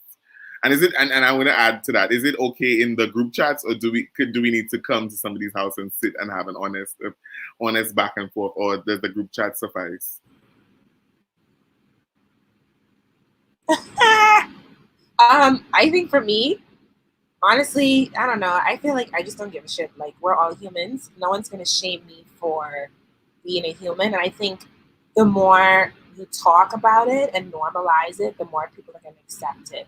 So, like, you know, saying, "Oh, I went to see my therapist the other day," and "Have you ever tried it?" Like, just being open. You don't gotta tell people your business. You don't gotta tell everybody, "Oh, we talked about this and I was abused." Like, you don't have to tell people if you're not comfortable. But I think just normalizing it, knowing that it's not for crazy people, and that you don't have to have a mental illness to take care of your mental health. It's something we all need to take care of. But we have to keep talking about it, keep talking about it, keep talking, keep letting people know it's okay, it's okay, it's okay.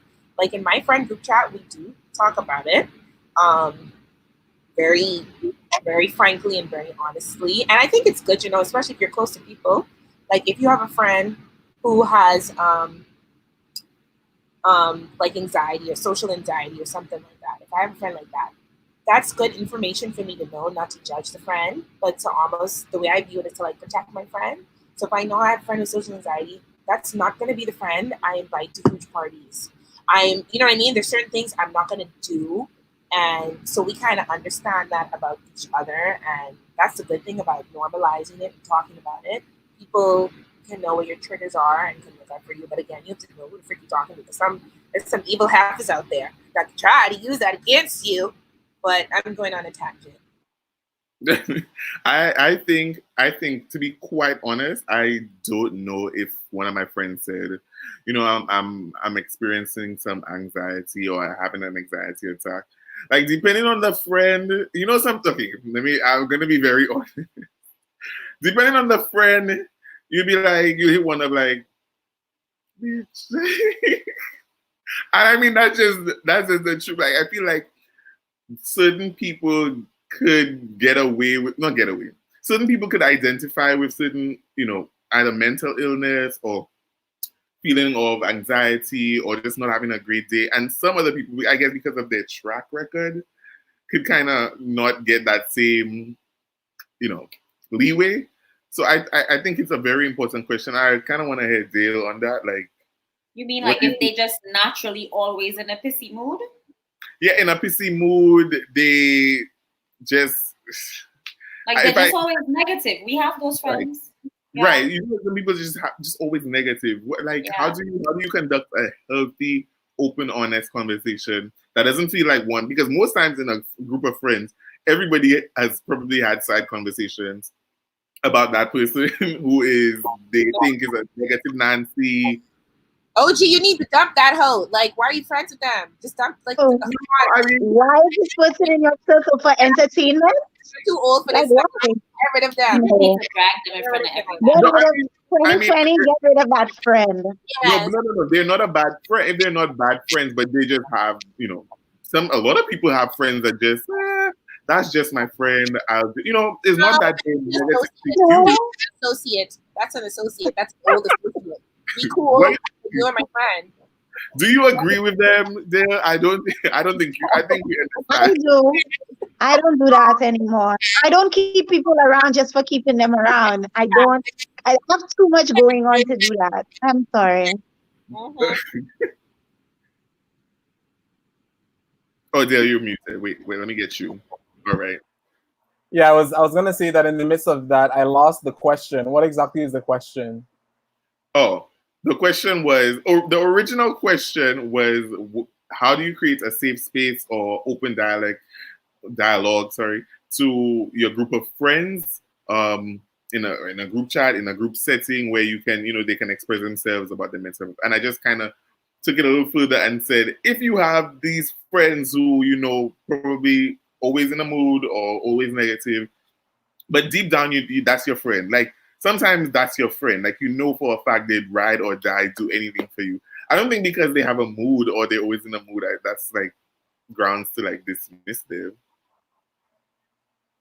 Yeah, I agree. I think that we have to first be, I think, self-aware to understand exactly what and how much people could hold and how much you could hold. I just think that's key, that people will emotionally dump on you and to you on a regular basis if you allow them. So it kind of goes back a lot to boundaries. I think one way that we could kind of also engage in that conversation is us being authentic with ourselves. I do that intentionally by, if someone asks me if I'm okay, you're going to get an honest response. All right. I think I'm no longer in the pleasantries of, oh, is everything all right? Yeah. Okay. You cool. Okay, good. Like, I just don't engage in those conversations anymore. For me, that's just not a good use of my energy. So I think that it's key for us to be mindful of, like, hey, how do you show up with people? If I ask someone honestly about how they're doing, that's because I'm in an honest place to actually hold a space for that, right? To take on whatever it is that they might share. I think in terms of some friends, if you describe them as being negative or whatever that is, I think that that could have a major impact on the energy, because I just think that a lot of energy transfers. So if it's something that you want to allow in your space, then maybe you could take it in increments. Take it in a time and a space when you're most capable of actually holding that, because I think what it's going to do is just going to breed more resentment, right? So either you eliminate someone from your space, or you enter into that space with them when you're in a better place. And if you really think that it's something that they need to confront, then I would think that you should be able to have that honest conversation. I don't think it's about what you say, but it's just about how you say it, right? Telling someone that they're crazy and they're a moody bee and all these different things is not a way to get some help. That's going to make someone be very defensive. But I think if you're coming from a place of love and concern and care, you could deliver that message to them in a caring way. I agree. I agree, because I feel like a lot of people are not emotionally intelligent, and it's like they don't know what they can take when. As much as I'm not even aware of the mental health thing or being, in tune with my mental health, I know for a fact I'm very emotionally intelligent. I will tell you today, I'm not going here or not going next to this person because I just don't. I know I'm not in the mood to take them, and it could be from mother going all the way down to associate. I know when I don't want to be around certain people. Some people feel like because we're friends or because you're my family, I have to be around you. And I just don't think that's the case. And that's what happens where people have to get, cut off their friends, cut off their family, because it's like they feel like because he's my friend, I have to go. And then they go every time and the person keeps doing them. And I just don't have that. I don't have that because I'm quick to say, I don't feel like you today. I really don't feel like you today. Today is not the day for you, and I might have an amazing time with you next week. It's just how much I'm willing to take, and I have to be honest with myself about that. And people need to be honest with themselves. I feel like Tapa and Toya also said it rightly too, that sometimes it's also okay to let those connections go. I feel like a lot of people tend to try to hold on because of history, because of time that you have with people. And I often think that, like, hey, like, people come into your life for seasons, right? And sometimes there's no hard feelings, but maybe their season has come to an end. And that's all it is. You're growing in different directions. And I feel like people try to hold on to those relationships. And I think my number one thing is, don't hold on to anything and let it flow. If a relationship has served its time, it served its time. Take the lesson and move on. But we tend to try to hold on to it. And I get it. We have a lot of sentimental value and emotions tied to it. And I think it's okay sometimes when let's just stop resisting that this is no longer serving you in any way and it's no longer serving them.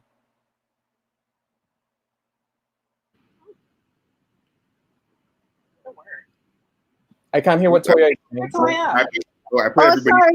I keep forgetting this is on mute and I'm talking away like this is open. I'm saying that I get it because the place you were at when you were in your 20s is not the same place you're at when you're in your 30s, or when you touch 25, or the things that you want to get into when you're now leaving 25, going into 30s, not the same things that you were doing then. And the friends and the circles and your mindset and everything changes. You mature. Sometimes you don't, but sometimes you mature. And the people that you were around when you were that age is not the people you want to be. And people take offense to that. They get mad. they get big mad, they get upset with you, they think, oh, you're just being a hater or something is wrong. No, I'm in a different place in my life, and that's not something that I want. No offense to you or where you at. This is on you, but I need to move on. Yeah. I think we need to understand that the biggest constant in life is change. Change is guaranteed. And I think for some reason, even though we know that, we always resist that as humans, and it's hard to accept change. And it doesn't even have to be a negative thing. Like Toya said, it doesn't have to be like, oh, we beefing, we ain't friends no more. Like, we just grew apart, and that's okay. We have different interests, we have different priorities, and change is a part of life. And the sooner you accept that change is inevitable, the better off you will be. And don't look at it as a negative thing. Just look at it as transcending to the next level, evolution even. You know what I mean? Totally agreed. Yay, so let's talk about anxiety based on Petal bringing that up. Wait, let me put Petal's. Petal, what about anxiety should we be addressing? I think anxiety comes, sometimes it can come just your heart racing any moment and it being like just a little nervous tick to you having a full out panic attack. I think for some people, being anxious is not even something that they can necessarily control because it's your thoughts taking over, almost you being logical, right? At that moment. Or just a reoccurring thing that's keeping you up at night. Sometimes you're worried about something that might not even necessarily be happening. I think one time Will Smith did a post on it where he was saying, we anticipate stuff so much. Like, let's say you have a job interview or you skydiving tomorrow and you literally keep yourself up at night, rethinking it over and over until you in a tizzy. You probably can't even breathe, you can't sleep. And then the next day comes and it was either fine, but what occurred the night before, which kept you up and made you miserable, had no impact on the day going forward. And so, like, even for me, if I'm feeling a moment of anxiety or just like a little tinge of nervousness, I'll talk myself through why I'm feeling that way. Like, what about this moment is making you think about this? And is it going to matter in 5 years or even tomorrow? And if it doesn't, then I find ways healthily to kind of move past it. And I do think you're right, Petal, in a way that anxiety is a loosely used term. But I think it's something that's being brought forth now because a lot of people are understanding that they are having a reaction to the day-to-day things that are happening. Yeah, definitely. I think there's a saying that says that depression lives in the past and anxiety lives in the future, right? Whereby a lot of times when it comes to anxiety, it's just your brain is naturally wired as a human being. It's naturally wired to want to plan and predict, right? Because it helps to keep you safe. So I think sometimes just being able to normalize that anxiety is just your body's response to stress. All right. All human beings, we have three, and this is like basic biology, right? We're all human beings, we have three reactions to stress. You're either gonna fight, all right, you're either gonna flight or run, or you're gonna freeze. All right. There's one of three things that's gonna happen. And I think it's important for us to normalize that we all operate at a certain level of stress. All right. The stress is always going to be there in some way, some shape or form. How you manage and deal with the stress is what is important. I think whenever we talk about anxiety, a lot of it is that people don't have the mind-body connection. And I think that's important for us to talk about, right? Where when you think about anxiety, people think, oh my gosh, yeah, your thoughts are racing, all of these things are going on. But when that is happening, your body is responding. Your heart rate has increased. Your palms are sweaty. All right. Your digestion has probably changed because your body is literally preparing itself to run or to fight or to freeze. So I think it's important for us to remember that the key thing we could do with anxiety is literally just to breathe. Literally just stopping and taking some time to breathe is really what we need in order to bring our body, all right, that sympathetic system, just bring it down a little bit lower, whereby you could reduce the heart rate, you could stop all the physical reactions from happening, and then be able to then have more clarity for your mind. So I go into all that, but I just think I want people to understand anxiety is literally just your body's reaction to stress. And when your body's reacting to stress, when a person is getting ready to fight or flight or freeze, your body is physically preparing itself to run or to fight something. So you get tunnel vision. You stop to think clearly. Your body and your mind goes towards your muscles because you're going to run. And I think what happens is that happens for people. They spiral with the thought, they get up even more scared. And as a result, it sometimes results in some panic attacks. So I think just maybe more understanding about what is happening with the mind and the body, and being able to slow that process down by simply just slowing down your breathing. Breathing in for 4 seconds, all right, holding it for 6 seconds, and then exhaling for 8 seconds is a very easy way to help to minimize some of the anxiety symptoms that people might feel. So breathe in 4, hold it for 6, and release for 8 seconds. Completely empty. Hold it for 6? Yes. And I need to write that down. Okay. Exhale for 8 seconds. Okay. You kind of want to take a deep breath in, you want to hold it a little bit, and you want to exhale, almost emptying your diaphragm. And so this is just some basic mindful meditation, breathing. And I just think that it helps to bring the body down to the resting place that you want it, and then you're able to better think a little bit more clearly. Yeah, I think that a lot of people get to the point of a panic attack because they're not able to identify what's going on. Yeah, they really don't know what's going on. And it's for me, for example, it wasn't to the point where I was going to have an anxiety attack at all, because I'm a G, but that's again stigma. Yeah. But, I had to try to identify that, it was too much going on. It was like, stimulation overload. And a lot of people keep on going and keep on. I mean, that's how we kind of built to keep on going and try to get over it, because anybody you tell around you is going to give you the advice of, it's okay, just keep going. It's okay, like you'll be fine. Just keep doing what you're doing. And it's like, no, you don't understand what's going on here. So I feel like you're the only person who could kind of speak to yourself and tell yourself, no, I need to take a break. I need to take a little minute, like look global. She just left. She just needed a she went to the bathroom.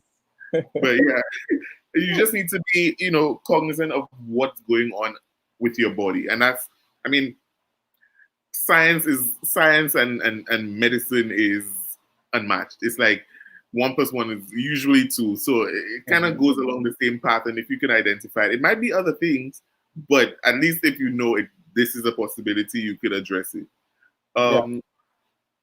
Just wanted to say in terms of like panic attacks, I think that we, like you said, people just keep grinding, they just keep going. And I think it's also important to acknowledge that sometimes panic attacks could be linked to some physical issues that people may be having. All right. So it's not always just the mental when it comes to a panic attack. I know specifically, especially for women, having an overactive thyroid sometimes leads to panic attacks. So for me, it's always a matter of like, hey, how do we create more awareness about what's going on? It's maybe just not stress. It's actually sometimes tied to sometimes the mental, but also some physical issues that someone could be having. But you definitely don't want to ignore it. You don't want to just pretend like, oh, I'm just going to get through this, and that becomes your way of life. You'd obviously need to seek some services. Dale, did you just call us fat? Like, did you just try to say that it might be that we're fat and we can't breathe? Like, oh, no. No, I'm just... no, not at all. You said physical, and I was like... I don't want no smoke. I don't want no smoke. All right? No, we're not about to fat shame anyone. We're not about that. No, we can't. Period. Pedal asked, so yoga would be helpful with dealing with chronic anxiety. I guess would you agree? Have you ever done yoga? Oh, I do yoga on a regular basis. So I think a lot of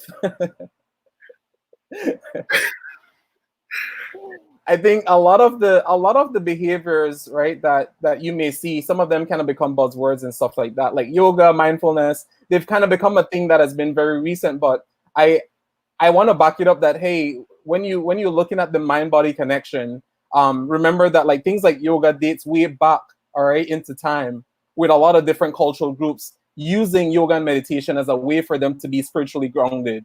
And so what you're seeing is just a resurgence of these coping strategies. All right. So I definitely suggest yoga is definitely very helpful. Someone said, if you describe it as chronic anxiety, I would say that yoga itself may not be enough. All right. General anxiety definitely helps. Someone mentioned exercising, working out. All of these things play an important part in just helping to regulate your energy a little bit more. I think people don't pay attention enough to the physical energy that is manifested inside of our bodies sometimes. All right. This happens as a result of stress. This happens as a result of just the human body wanting certain things. So even sometimes people talk about sexual tension. That's an energy that people feel. All right. And it could lead into so many other things. All right. So I think it's just important for people to develop more of that mind-body connection. And yoga is definitely one of those important ways. Tell us more, Dale. Tell us Top the forward from that. She was like, hold on, we ain't gonna breeze by that part. Okay? Let's talk about the sexual tension. Oh, you're too horny. Girl. So actually, I want to address that. But after I saw a comment about panic attacks at university, and yeah, 2 university comments. If you're at university, most likely you don't have money or time to do yoga, or see anybody. Did we have a counselor at UE? Did we have? Yeah, we do. Well, we did. We really? I don't know. Who was that?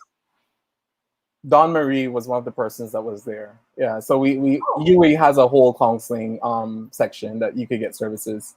I have never been told that, because they just chuck us in the lab and they tell us don't leave until the 7 hours is done. Yeah. But you were saying about yoga and having to see a person, and I think sometimes keeping in mind that a lot of these different things, whether it's just meditation or yoga, you don't need to see anyone, and I think that's the benefit sometimes of having an internet connection. YouTube has so many resources in terms of having people who could walk you through these different steps. You could simply Google these different things and you could practice them on your own right at home. All right. So you don't necessarily have to go to a yoga studio and have a yoga mat and all these things. I'll literally just do yoga right in my room with a towel on the ground. So following a YouTube video. And I just think that's just a main way for you to then get your energy a little bit more regulated. Yeah, Headspace is a great app. Calm is a great app that you could also use. So there's a lot of resources out there. Yeah. Calm is lit. I've used that one. Yeah. It's definitely helpful. I've used Calm. I've definitely. So we need to, according to Nyaka, we need to masturbate and manifest. What am I manifesting, Miss Lady? Listen, I mean, self-love, right? Self-love. Yeah, I can see that. But then it have people that not to say there is a way to masturbate too much, but I've seen people say they masturbating 3-4 times a day, and I just wow. That's more. That's a lot of self-love. I don't know if I have time for that amount of self-love. I think that is actually more so a normal number. More than 3 to 4 per day. Really? Tell us more.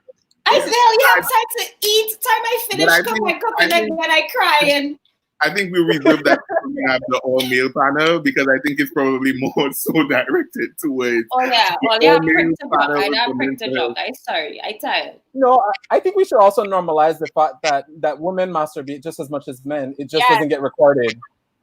Don't let the stigma be that more sexual is men. We do, but are women masturbating 3 to 4 times a day? Yes, they are.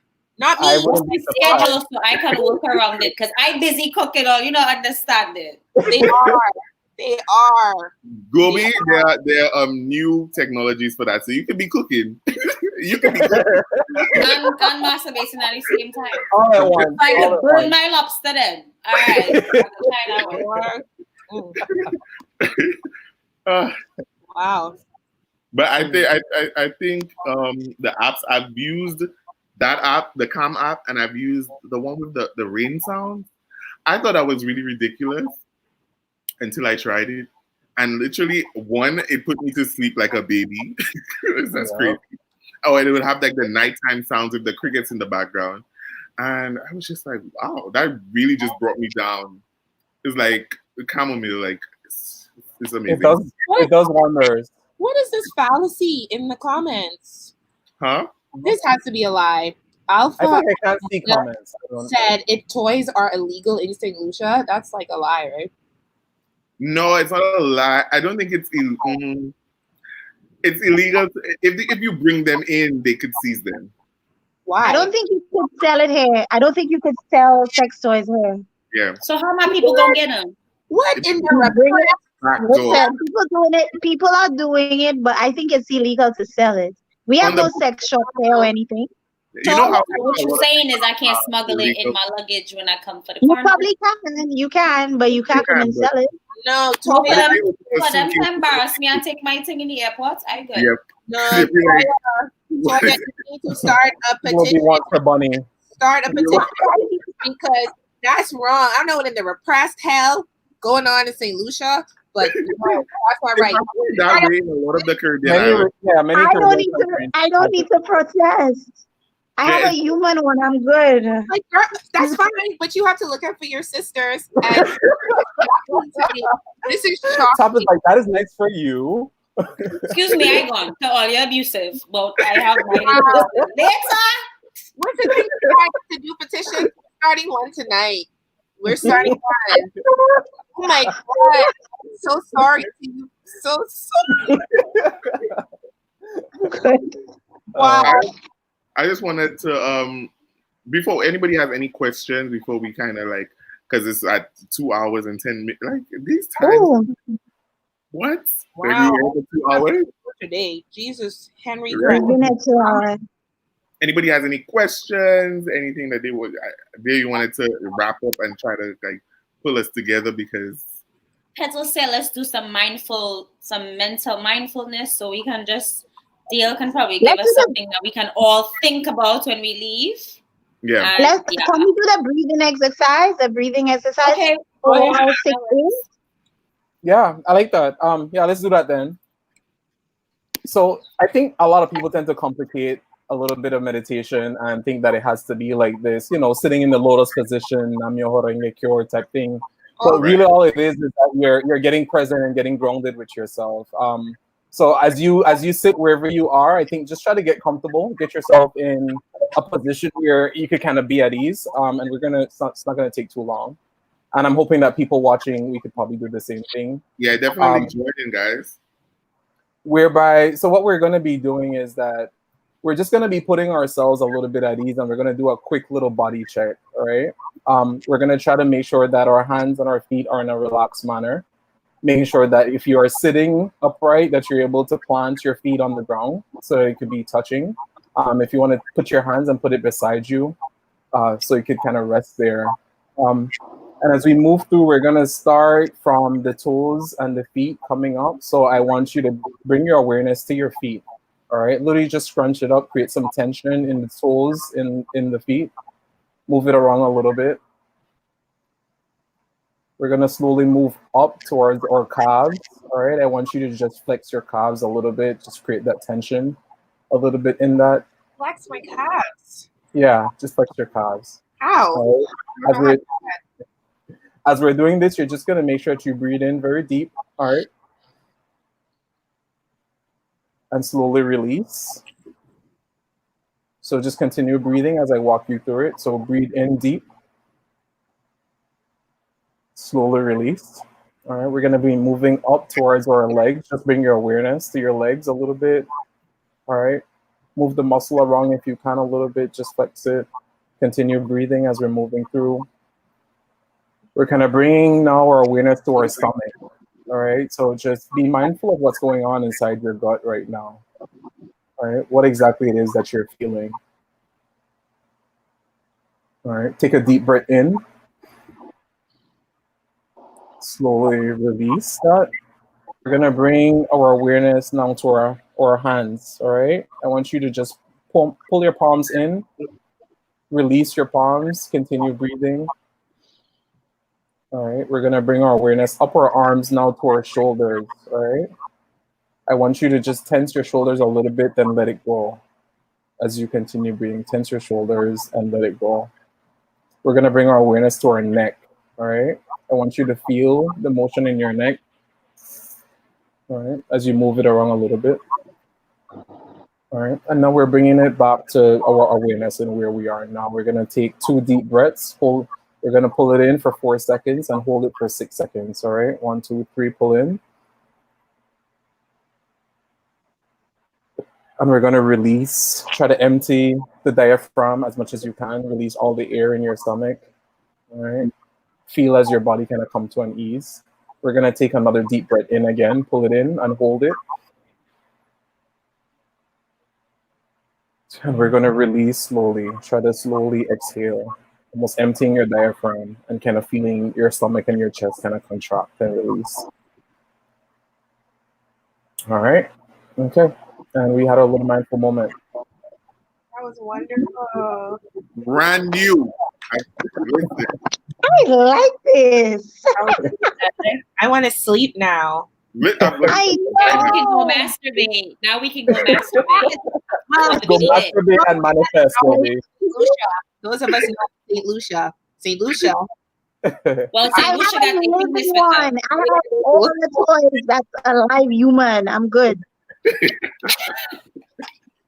was Excuse me, so I'm gone. amazing. Toya is bullying me. I'm out. Guys, that was so amazing, and I'm so thankful that you guys joined us. Thank you, Jill. Thank you, Toya. Thank you, Tracy. Thank you, Globy. You're welcome, my love. Thank you for having me. Thank This- you. It was so good. I could just lay right here. You just ever see that video? I just want to take a nap right here. Yeah. That's how I feel. Like, honestly, I feel like I've seen in the comments people asking for another part 2. I mean, I'm not opposed to it. Trust and believe. Like, we could have another session and it could get deeper if your guys are, willing. But I really had a great time. It was a great 2 hours and 15 minutes. Okay, It's so great. thank you for dedicating that 2 time. hours. Your viewers are amazing. They're very open and positive. I've never seen anything like this. Like, they're so positive and engaged. So y'all who commented should be proud of yourself too. Y'all are awesome. Yeah, everybody in the comments really made it so much, easier for everybody else in the comments and for us reading the comments as well. Mhm. So thank you to the people who are left in the chat. And it's good if you don't catch it now, you could catch it on my YouTube channel and also on my Facebook at OG Vibe. It's going to be up.